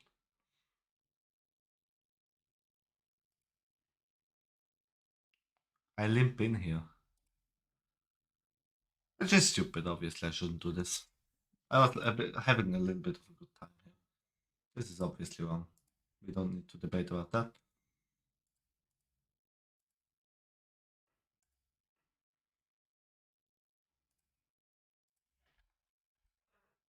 Raises. Oh, this was the hand, I think. I'm not sure. Now we are in the big blind with ace 2 suited. It wants us to re-raise most of the time. Or call. Both is okay, but here I call. I see what it wants to do. But I mean, early position raise is pretty strong, so it wants to be way more aggressive than me. It wants to 3-bet like way more than me. Wants to raise 82% of time. Yeah, it's way more. If you take a look at it afterwards, I can show you. If you take a look at how often it raises and me, the pre-flop aggression, like the post-flop aggression is more likely the same.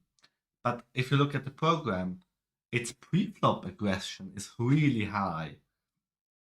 It hardly ever wants to call. It wants to re-raise. And in this position, I was lucky he has aces, so I don't really want the pot to be huge. So I just check, which is okay. But I really should consider re-raising more. Like the hand we have seen before with the king queen offsuit. Now I check. He bets, which is okay. I have I think enough equity here to continue. Ace 2. I have my gut shot. Aces. I thought an ace was probably an out. I call this. Which is the correct play. Interestingly enough. Turn. Doesn't change a lot. He checks. I bet. Would have 4-bet you and you would have folded. The ace. Yeah, I know. Yeah, so I think this one. I check, which is okay. He bets. But now I got my straight. I call, which it likes. Then turn comes. I check, which it likes. Even though I have a straight here. Oh, I wanted to trap him, I think. Because he was aggressive. He was aggressive. So he was always betting here. Each round he was betting. So I relied on the fact that he would bet again. I gave it to him, the pre-flop aggressor, like the aggressor generally. He bets 2.2. And I raise, which he likes.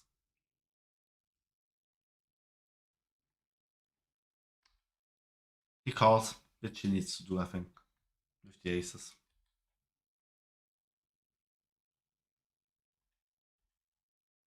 He also likes my sizing.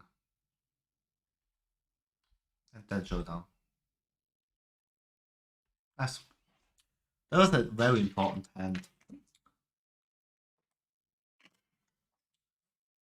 Played it good. Thanks. Yeah, this one was. I need to check more.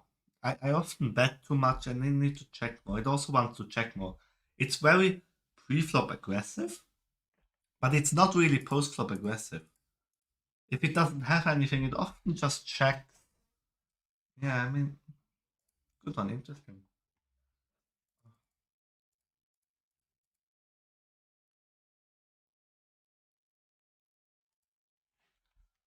Here with ace 7 suited, offsuit, I call the big blind.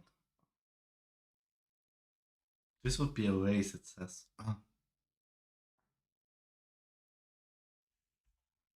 It likes one pot size. But,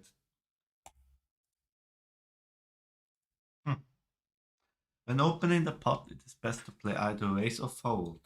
Don't give the big blinds player the chance to see the flop for free. You should have raised, okay. Everyone folds small blind. We have ace 7 off.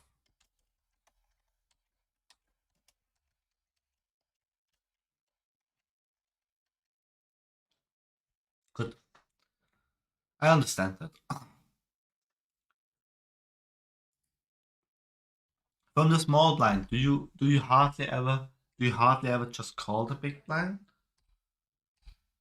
Check, check. I bet.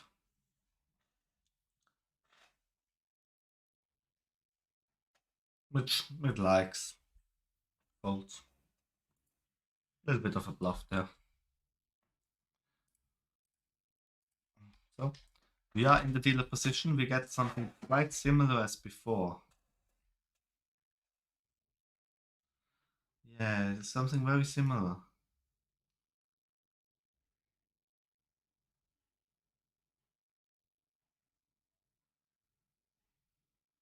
Nearly the same situation as before, actually. Interesting. Cut off. Raises. 2.5x. We are on the button. This time with queen. With ace queen even suited this time. So yes, I need to, when we are in the button and someone opens me with king queen suited, I need to not call this but re-raise, because if the king nine suited he just goes out, I guess. I think then this comes to board. I get my board, he checks, I bet. I mean, obviously I bet my top pair here. Oh no, he bets, wait. Oh, the other one bets. I call, I just call. This one folds. He bets.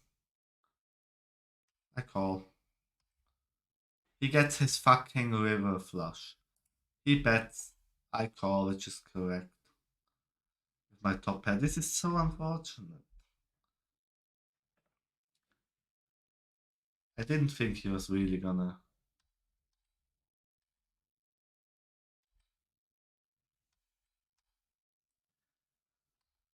Yeah, that was stupid. It still says that it's okay to call. Calling and folding is the same. Just raising is bad. Yeah. Not a mistake, but unfortunate in the end.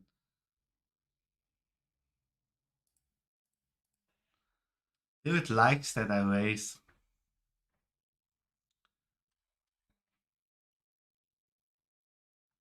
This would have been avoided if you 3-bet your hand. This is something that I learned in the. Wait, I need to have a.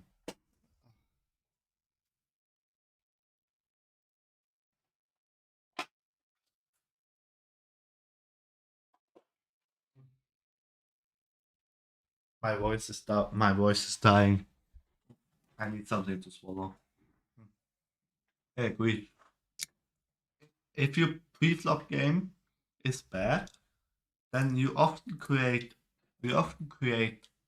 problems later down auto street. So if you pre-flop, if you 3-bet and he folds, then you get the pot.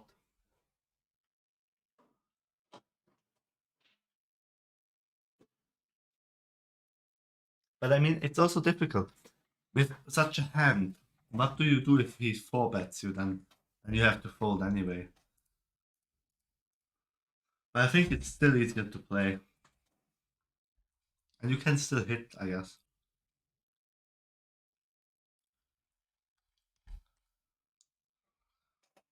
See, I open, I get re-raised.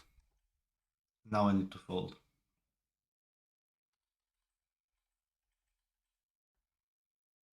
Hmm. Interesting. Nice. I'm gonna focus a bit more on my mistakes.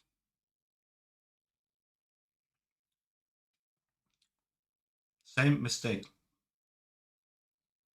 This happens so often. King Queen is a 3-bet here. Exactly same position. We are on the button. Oh no, where's small blind?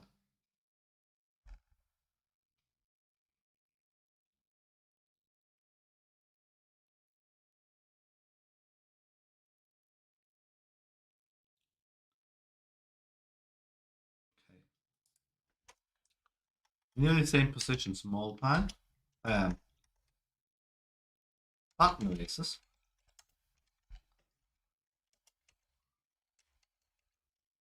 It's so unbelievable how often the same situation occurs. I need to play my king queen suited more aggressive 3 bet, again 8 bigs. Interesting.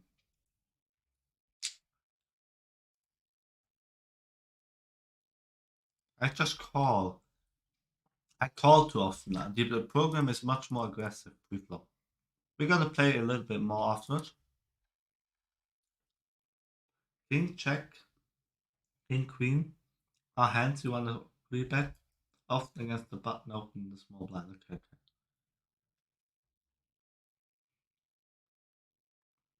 King check as well, not only king. Yeah.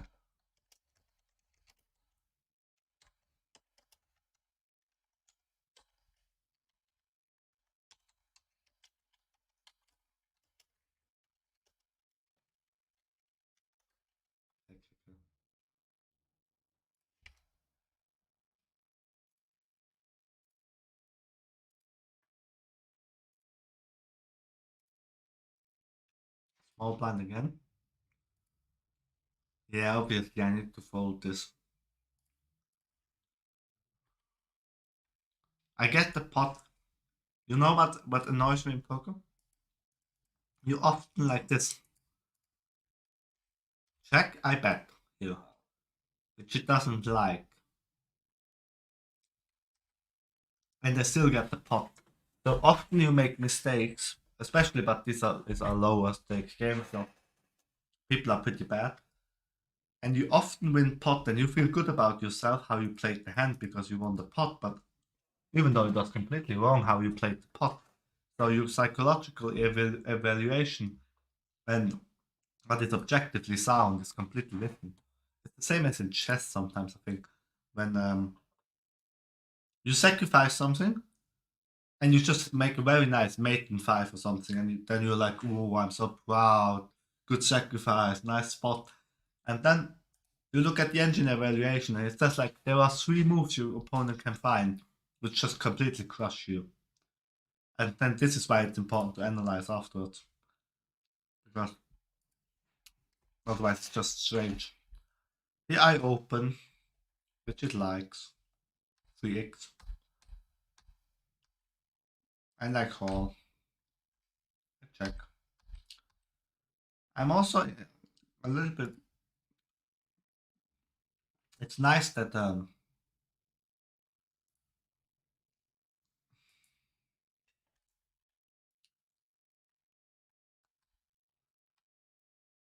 why does it want me to check here?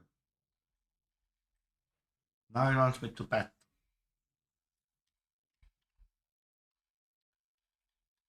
Yeah.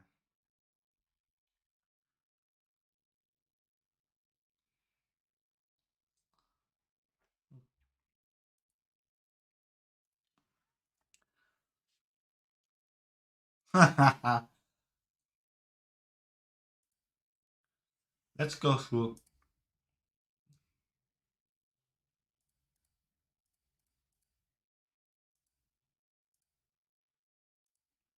Let's go through the errors. You've seen this, I think.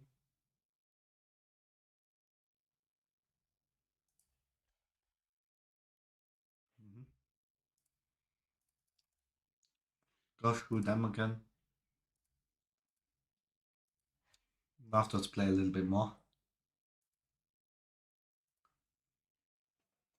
I need to be more pre-flop aggressive. That's my takeaway from the analysis we did together. Not call so much in the small blind. Be aggressive.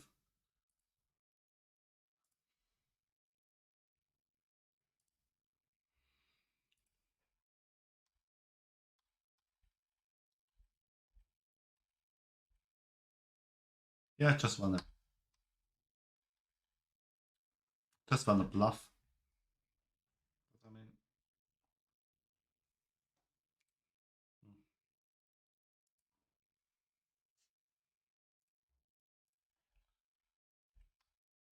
I open my queens.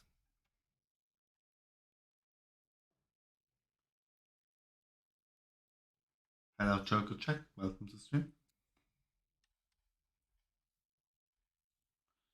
I check here. It wants me to bet. Yeah.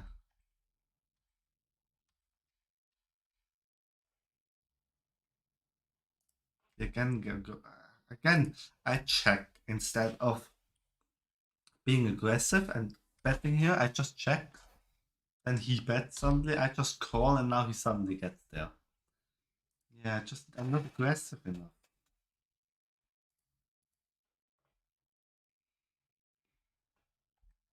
Sevens, it wants me to fold pre-flop. Okay. You sit in mid position with several players behind you. You need to play tight. You need at least nines to open the spot. I mean, okay, nines, eights, sevens. It doesn't like it, but I think.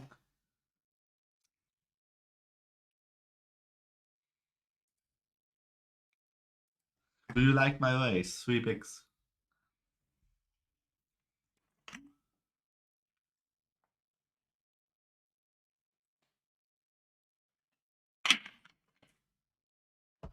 Okay. I mean,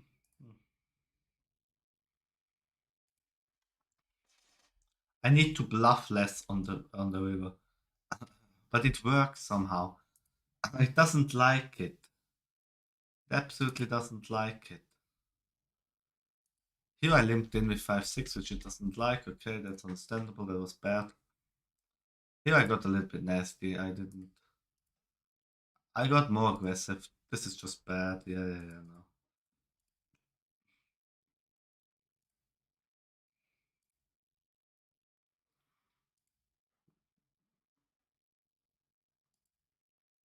Yes, I know those.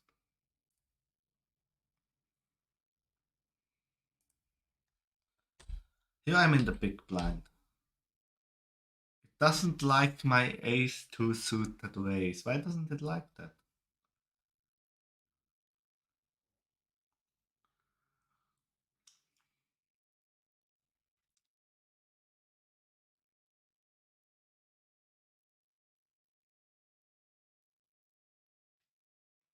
My hand plays nicely multi-way. Okay.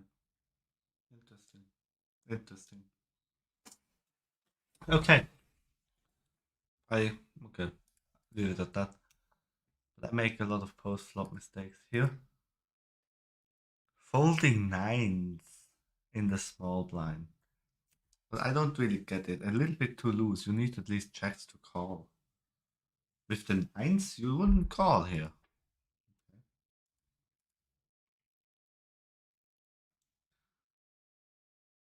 Yeah, I shouldn't bluff too much. I think I lose a lot of money with just king check.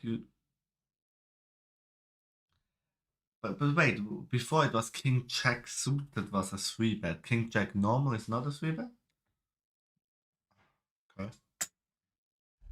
I called, which is, yeah, a raise would have been not so bad, but calling is just bad. I need to be more aggressive. Pre-flop. Pre-flop? I'm in the small blind, and now I decide to raise. But obviously the EV is basically the same. Here I check. It wants me to bet. Okay. Now I bet what she likes. Now I bet. Yeah, this was just yeah, this was a bluff.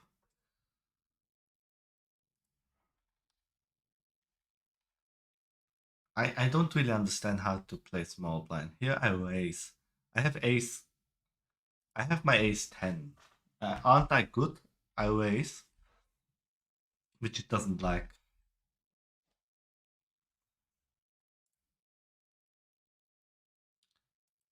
Here I call with fives and it wants me to raise.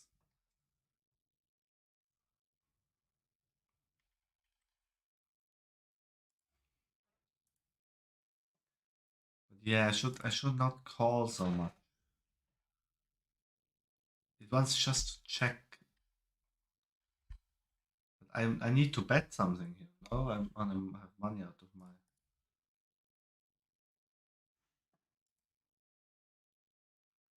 I want to focus a bit on my pre-flop game.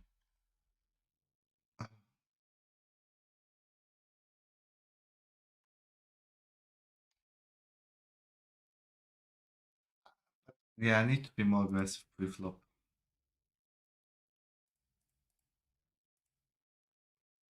This is obviously wrong.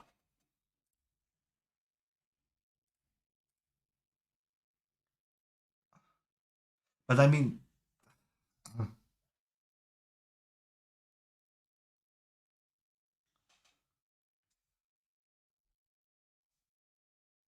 I don't understand why I should fold ace check. Couple of people have limped in, yeah, sure.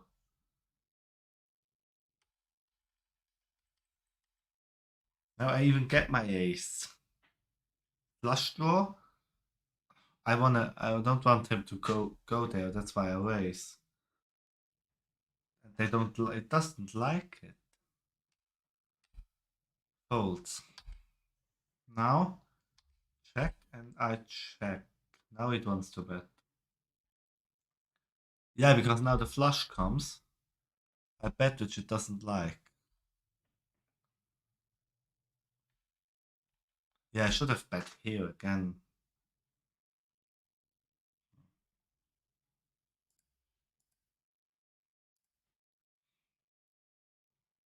Yeah, calling pre-flop is not so good.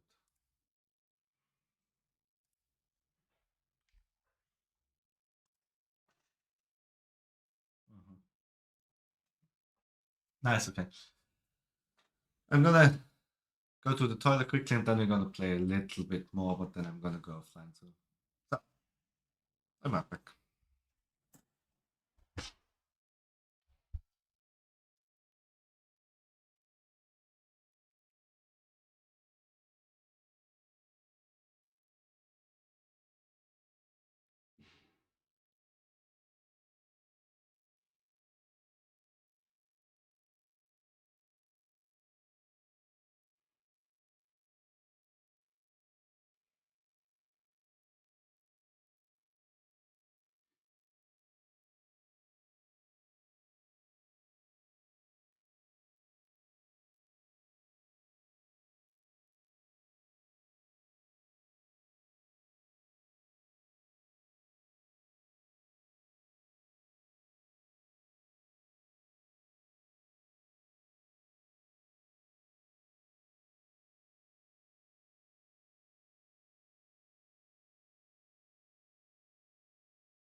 Okay, you're ready for another couple of hands poker. So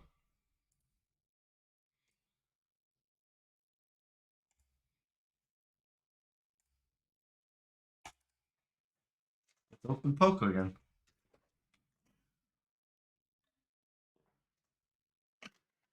I'm not gonna play too much though. Just very little bit. Trying to apply the concepts that I've learned, but yeah, not too much. So,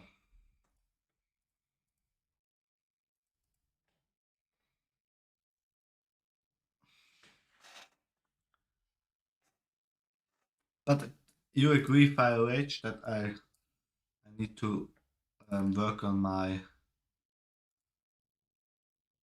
on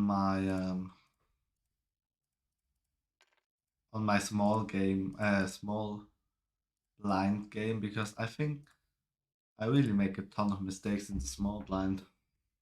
Small blind is very difficult, I think, for me to play. Because I'm so attached to the small blind that I've already invested into the pot that I don't really want to give it away. And then I get in nasty post flop situations. And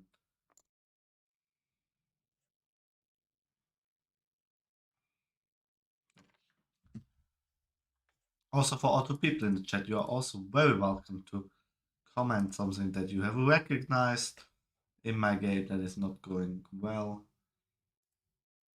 So there you go. So table one. This needs to be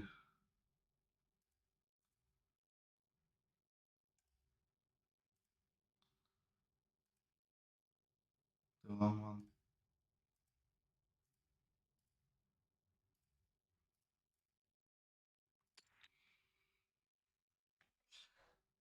Working on your preflop is what I would focus on.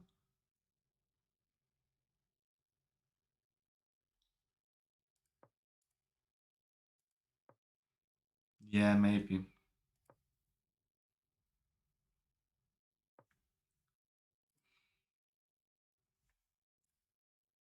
that like a value bet what I'm doing? I don't even know. Why would he not bet this? I just don't get it.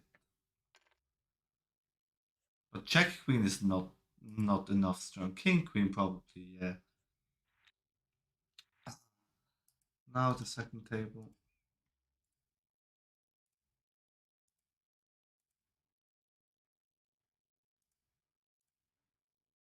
There you go. But that was such okay. You didn't see it. You didn't see it. It was just the table that I didn't put in yet. But such a strange call. But yeah, my pre-flop is at the moment really not that good. It's just so many charts that you have to realize, and it's always different. If multiple people have entered the pot, it's slightly different. If you're the first to act, then it's different. It's a little bit, yeah, it's not that easy. But yeah, I need to be more tight on the small blind. I get invested in a lot of hands where I'm like, I shouldn't be invested in that hand. That's a little bit strange, yeah. Small blind is a little bit tough at the moment for me. And yeah, the blinds generally are a bit tough.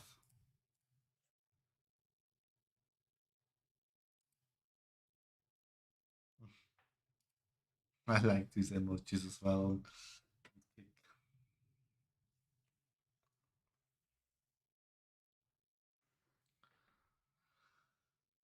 Wow.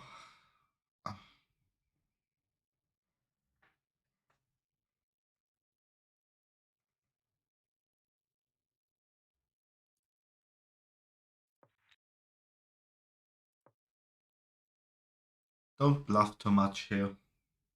Yeah. Let's see. I don't really want to bluff here. I don't want to invest too much money into pots, which I'm not gonna win. I could have probably bluffed him here, but I tried to play tighter now. Less aggressive, not always going in there. Now in the first one, ace check, let's raise that. This one is so hyper aggro. But do you call this? I mean, okay, I've only seen 3 hands. I don't think I'm good enough to call. With ace check?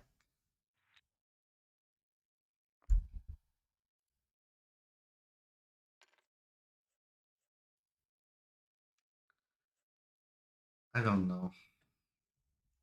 It's difficult. Will try to play each day now for at least 2 weeks, then I can study it. But 3 hour stream is also long. So this session is really gonna be short, I guess. I don't wanna. I want maybe an hour of play, an hour of study. That's okay. You can analyze it after. No, I'm not gonna analyze afterwards. We're gonna play a bit, analyze it, and I mean the session all after analysis is usually just bad because you try to focus on so much stuff that you've learned. So should probably focus on it tomorrow when I play. And oh, no, no, no.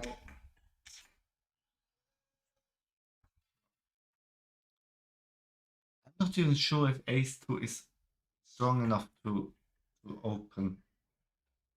I need to memorize charts a bit, but off stream. And on stream work on what I already know. It is better. Like that.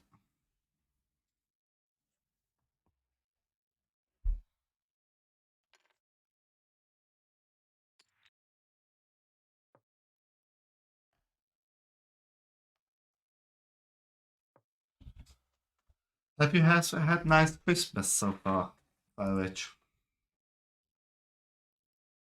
You enjoying some holidays as well, or what are you doing? Checks now, okay. Now we have one limper. Ooh, that's nice. We're gonna make it 10 bigs. 3 times and a bit which is already here. So if he shoves, then I'm probably gonna go all in as well now. What am I gonna do with checks? Yeah, I thought so. This was a good decision not to open it and just fold it. Like here, what do I do here? With my checks? I would normally just put them all in. But I have no idea. Checks are pretty strong now. These people can have everything. They go all in with everything, but in the end he's got aces or something.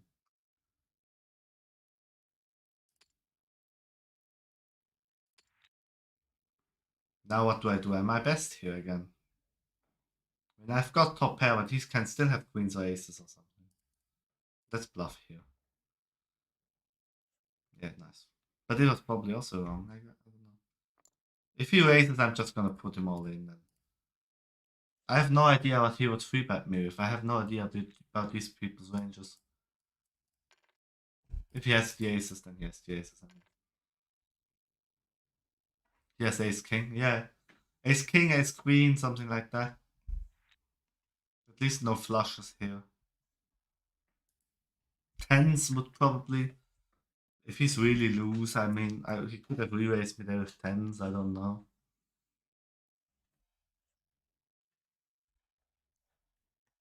If he had the ace, he folds.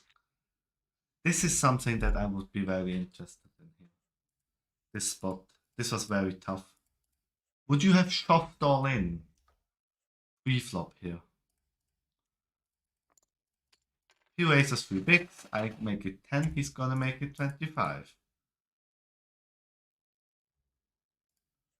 You would have I would have called, okay. But what happens if there is an ace, a king, or a queen on the flop? And you probably with checks you have to fold, right?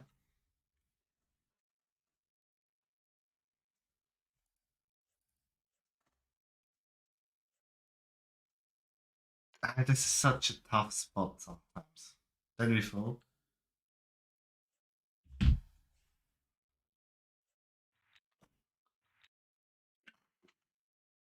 Oh, kings against ace, king. Oh, nasty. Ooh, 7, 7, 7.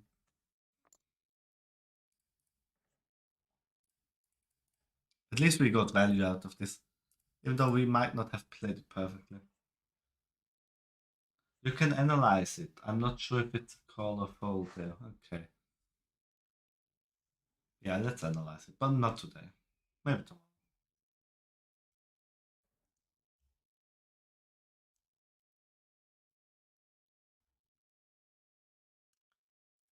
I made that mistake before. With I wanted to call already. See? I improved myself. I want to see that my Word document that just analyzed. I had that exact same position, I think, before. No? Hand examples? Yeah, 9 check suited. Check, yeah, check 9 suited is a fold. I don't know. I wanted to call this and probably very costly mistake. So I'm getting better and folding the check 9 suited there.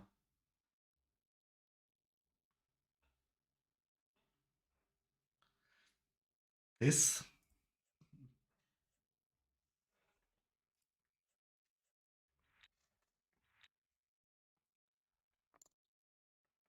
one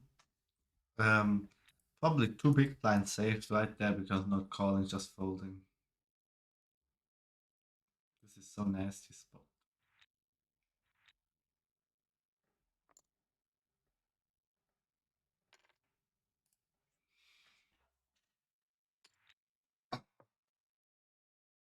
These hands are just so difficult to play post flop.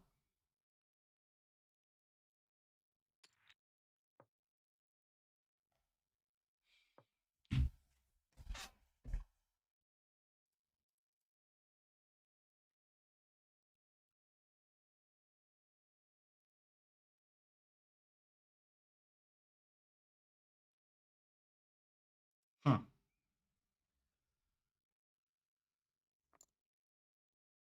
But I also just always get trash hands, no?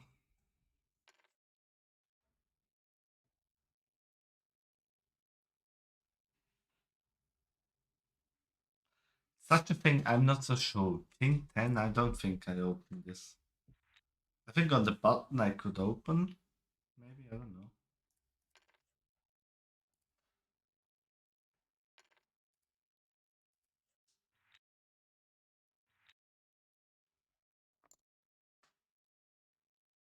Two free, it's connected, but it's still bad. Here I'm not sure. I have to pair, he could have everything. I check. Most of the time in poker, it's folding and it gets really boring. Yeah, no. Let's try to take that pot down, nice. Yeah, that's what I mean. But you need to be very patient and wait for the right time.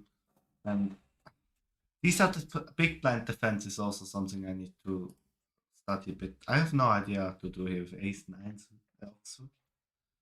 Do you defend your big blind with ace 9?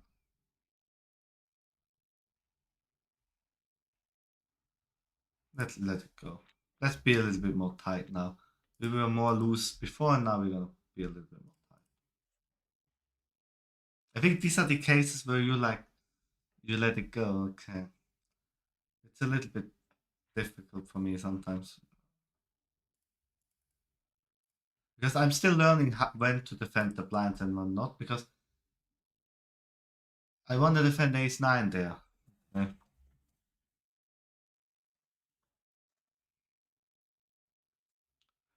King 9 suited. Okay, let's be more aggressive. Instead of just calling, we're gonna raise him. And now he re-raises us, sure.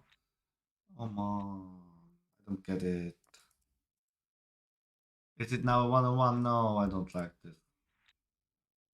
I'm gonna get out of there if it's a 1-on-1, okay.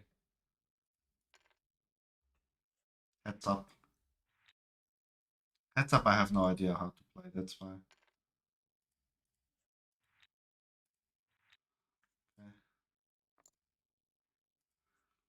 But yeah, it can get quite boring if nothing happens and you always have to fold.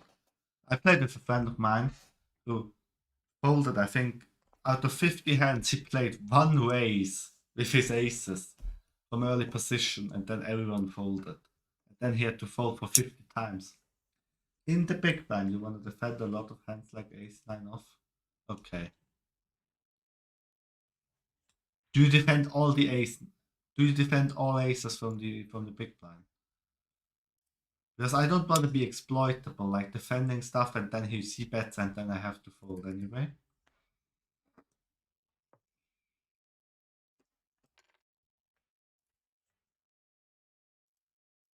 But it's nice that at the moment I let go all my trash hands from the small blind. I had a tendency to defend my small blind and just let call the big blind, and yeah, now I'm a little bit more tight.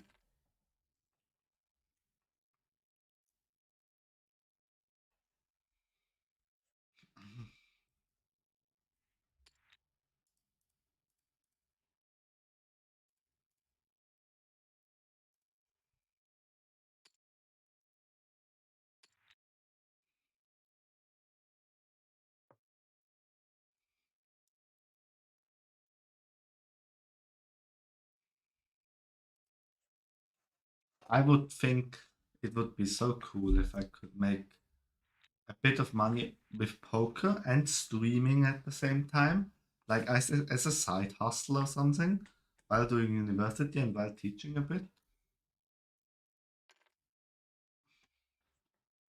The more you play, the more you analyze, and the more people watch playing poker, you will play better. Yeah, definitely.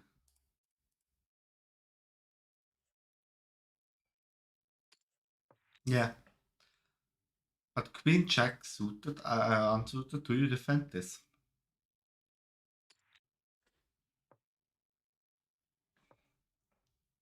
Oh, now I don't know. No, no, no, no, no, no.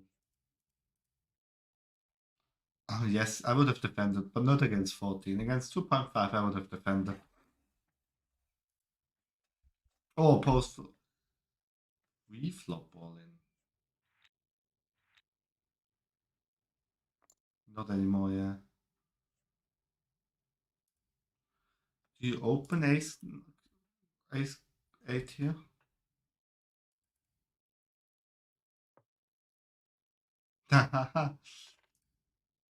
Nice hold. Ooh, nice. I don't want him to actually get the flush, but let's value bet half pot here. It's probably sizing is something that I think is very difficult here.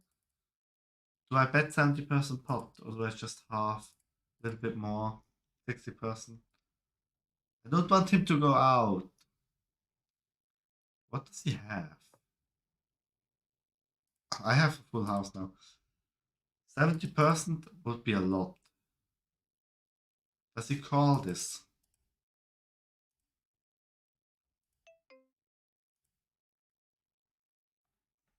I have no idea. 16? Is he gonna call that? Nice. Oh, he also has a full house. Oh, I was trying to value extract. He's an idiot for raising pocket sexes there. Yeah, I also thought it was kind of a loose call. Very loose, but I'm not sure. I mean, yeah, probably not correct to go all in there. That's free safety on the rear? No, wait. Why is it?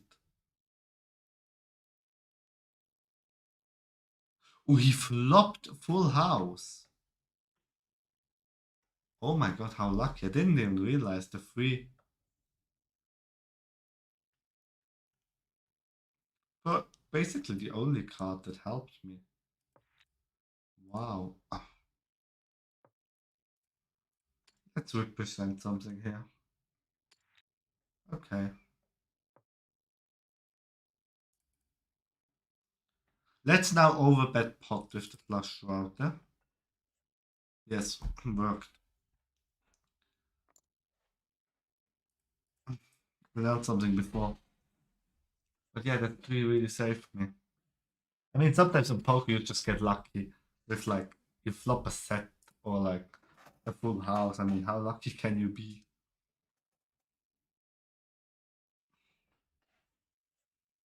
How lucky can someone be flopping a full house? And he didn't even really bet. I mean, why wouldn't he bet here on the turn and stuff?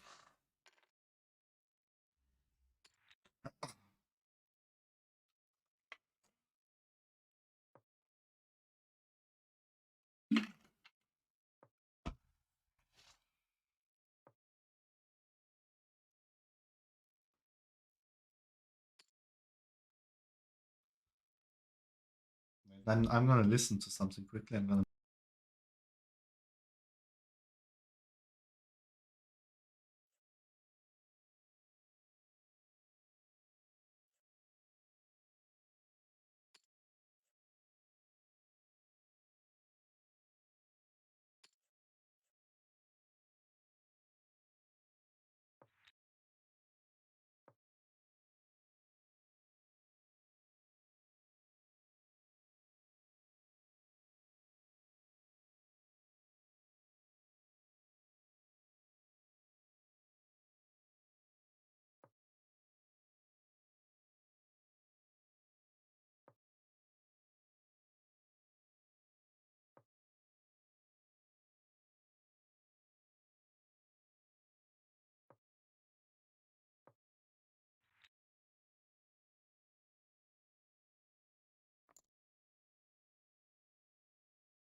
I quickly need to listen to something.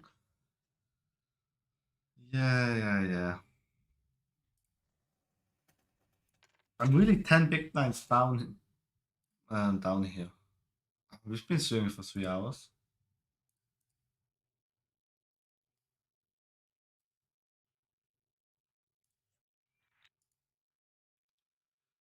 But yeah, it was nice having you, Firewatch, here as a pro, telling me at least a little bit what to do.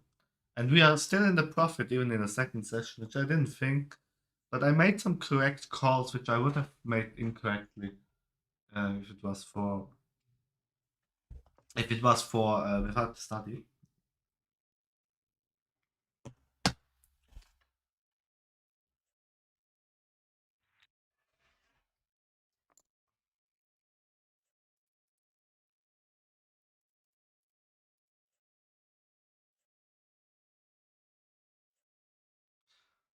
Oh, look at that flop! I need to have my.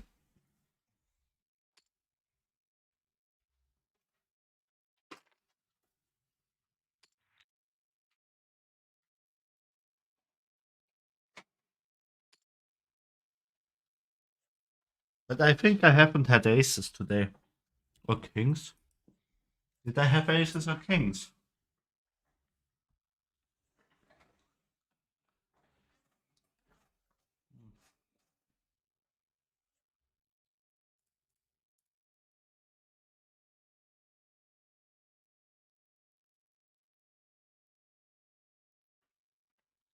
Kings once, okay. But no aces.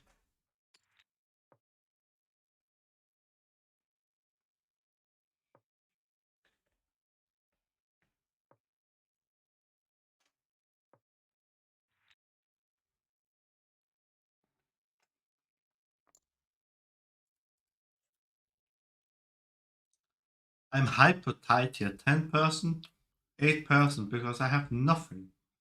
I just don't get any hands. That's also frustrating in poker. You have kings once, then everyone goes out, and you're like, oh. Or even worse, you walk into aces. Nasty.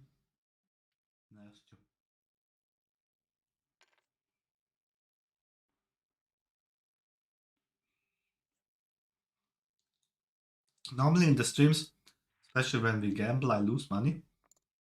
Today, poker actually wins some money. That's also nice.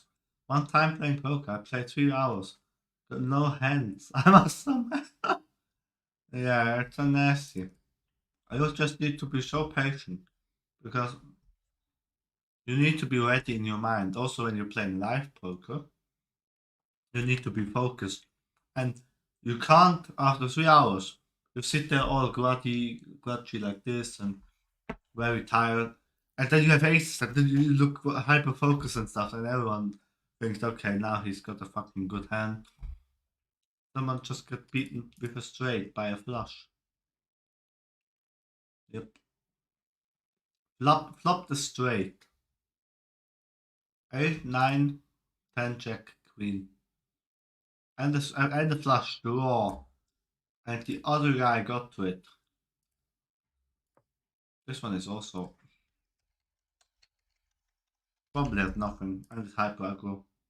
But we got nothing as well.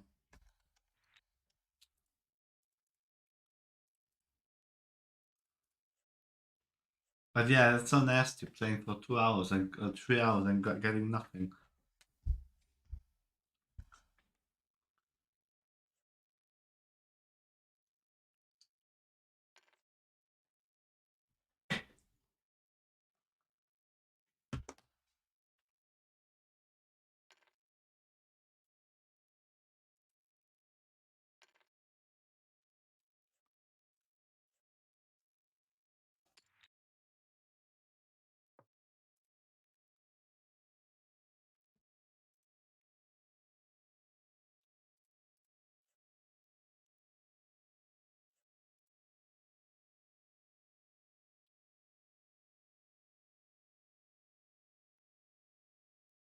This one is probably good.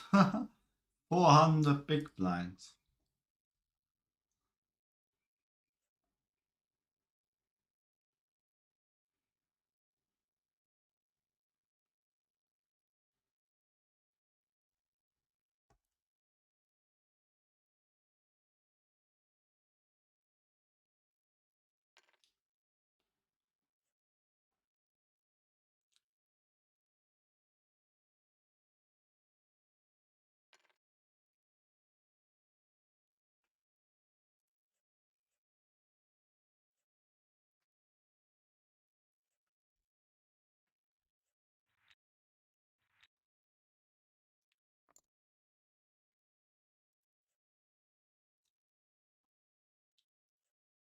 Nice. I get my first pot, I think.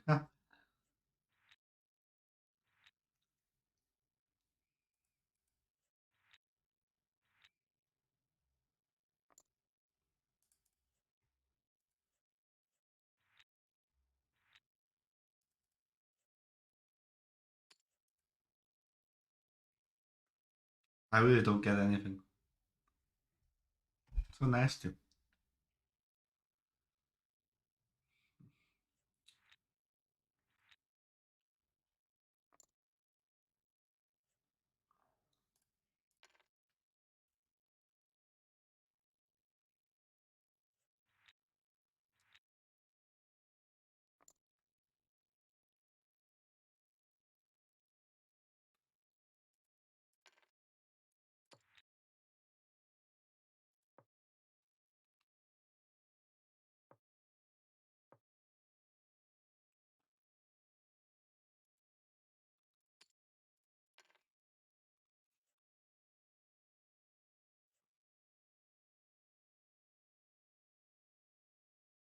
Hmm.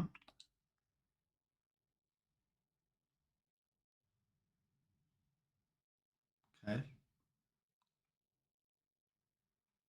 Wow.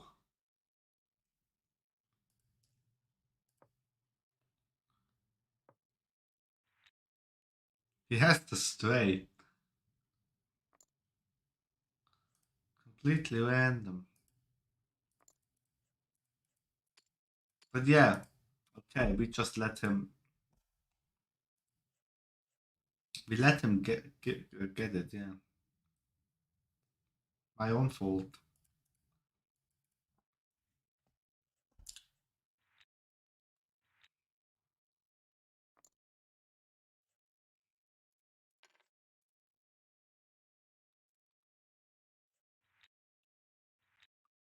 But really, on the button, you make a lot of cash by stealing stuff.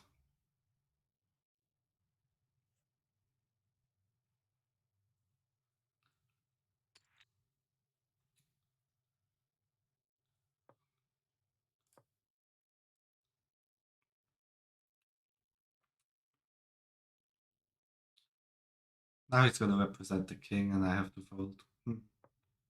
No,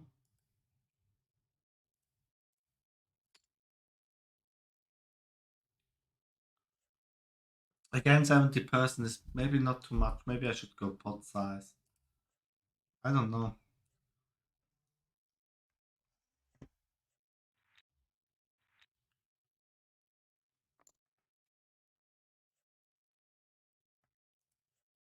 I mute myself quickly. I listen.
I never get hands. I want to play a couple of pots, but I think after the study session, I got absolutely no hands in these 100 hands. Really, nothing was playable. I have 9%, and here I have nearly 9%. The only money I got is by being on the button here and attacking with my ace 9 combos and stealing the blinds. This is what I did like 5 times now. This is my profit at the moment. And one good hand with the checks. That was a good hand. Probably played disastrously, but doesn't even matter. Come on, 8-2. I'm gonna call both times trying to hit an 8. I know it's not correct. Okay. Just because it's the 8, come on. Nah, I missed.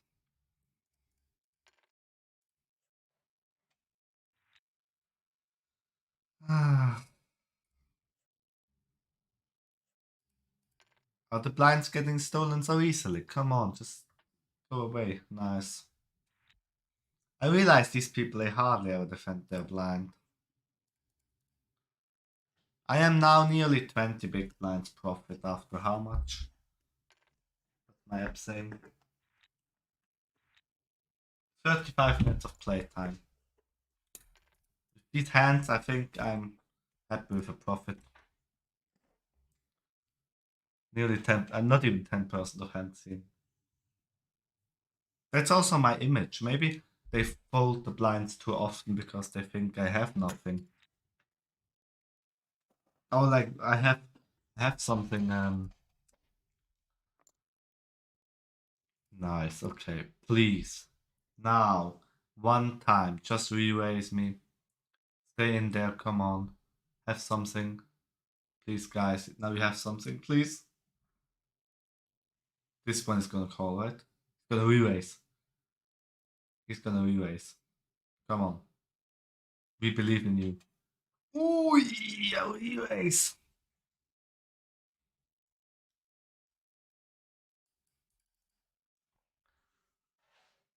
Let's re-raise again. If he's gonna get out of there, I'm okay. If he's got a shove, I'm okay. Okay, I'm good here, I think. Are we gonna value bet? Come on, 50% pot. Did he hit his queen? Did he have queens? Nice. We take down a good pot.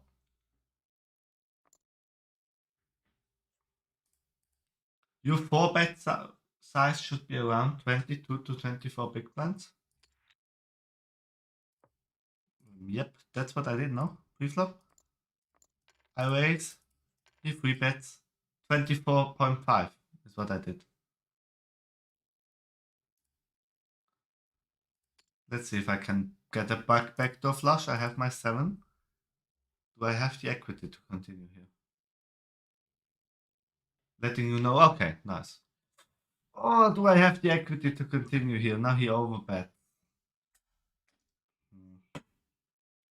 7 helps me. Any club helps me. Yes, I fold. I was also like that.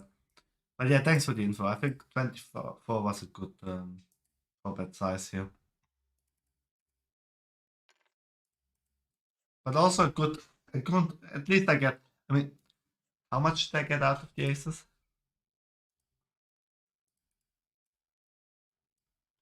Pre-flop he had 103. Or I had 90. I had 90, and after the hand I had 111. So I got 21 big blinds out of him.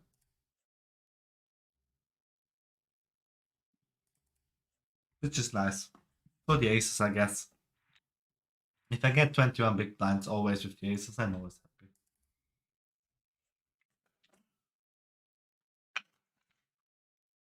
Would have been nice if he all-in'd me. No idea now what he has. But yeah. He might have had something like jacks or tens. Re-raising me and then, or maybe ace king and then letting it go. Finally. Good one. Let's end it here. I'm tired and um yeah. Well, was a good session. 1072.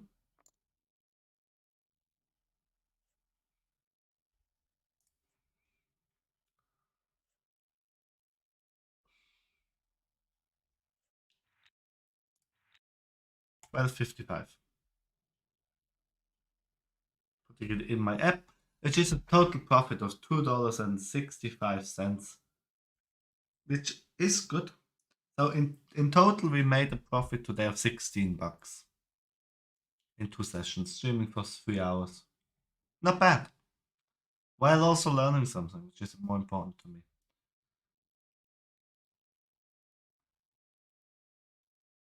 Thanks a lot for the suggestions on how to improve fire rate. I appreciate that a lot. I think I learned a lot today from you. And I hope you're gonna be tomorrow. We're gonna be here tomorrow for another stream. I'm probably gonna stream. I hope so. I think I have time. I really, really think I've got time. So, thanks also to people watching the stream today.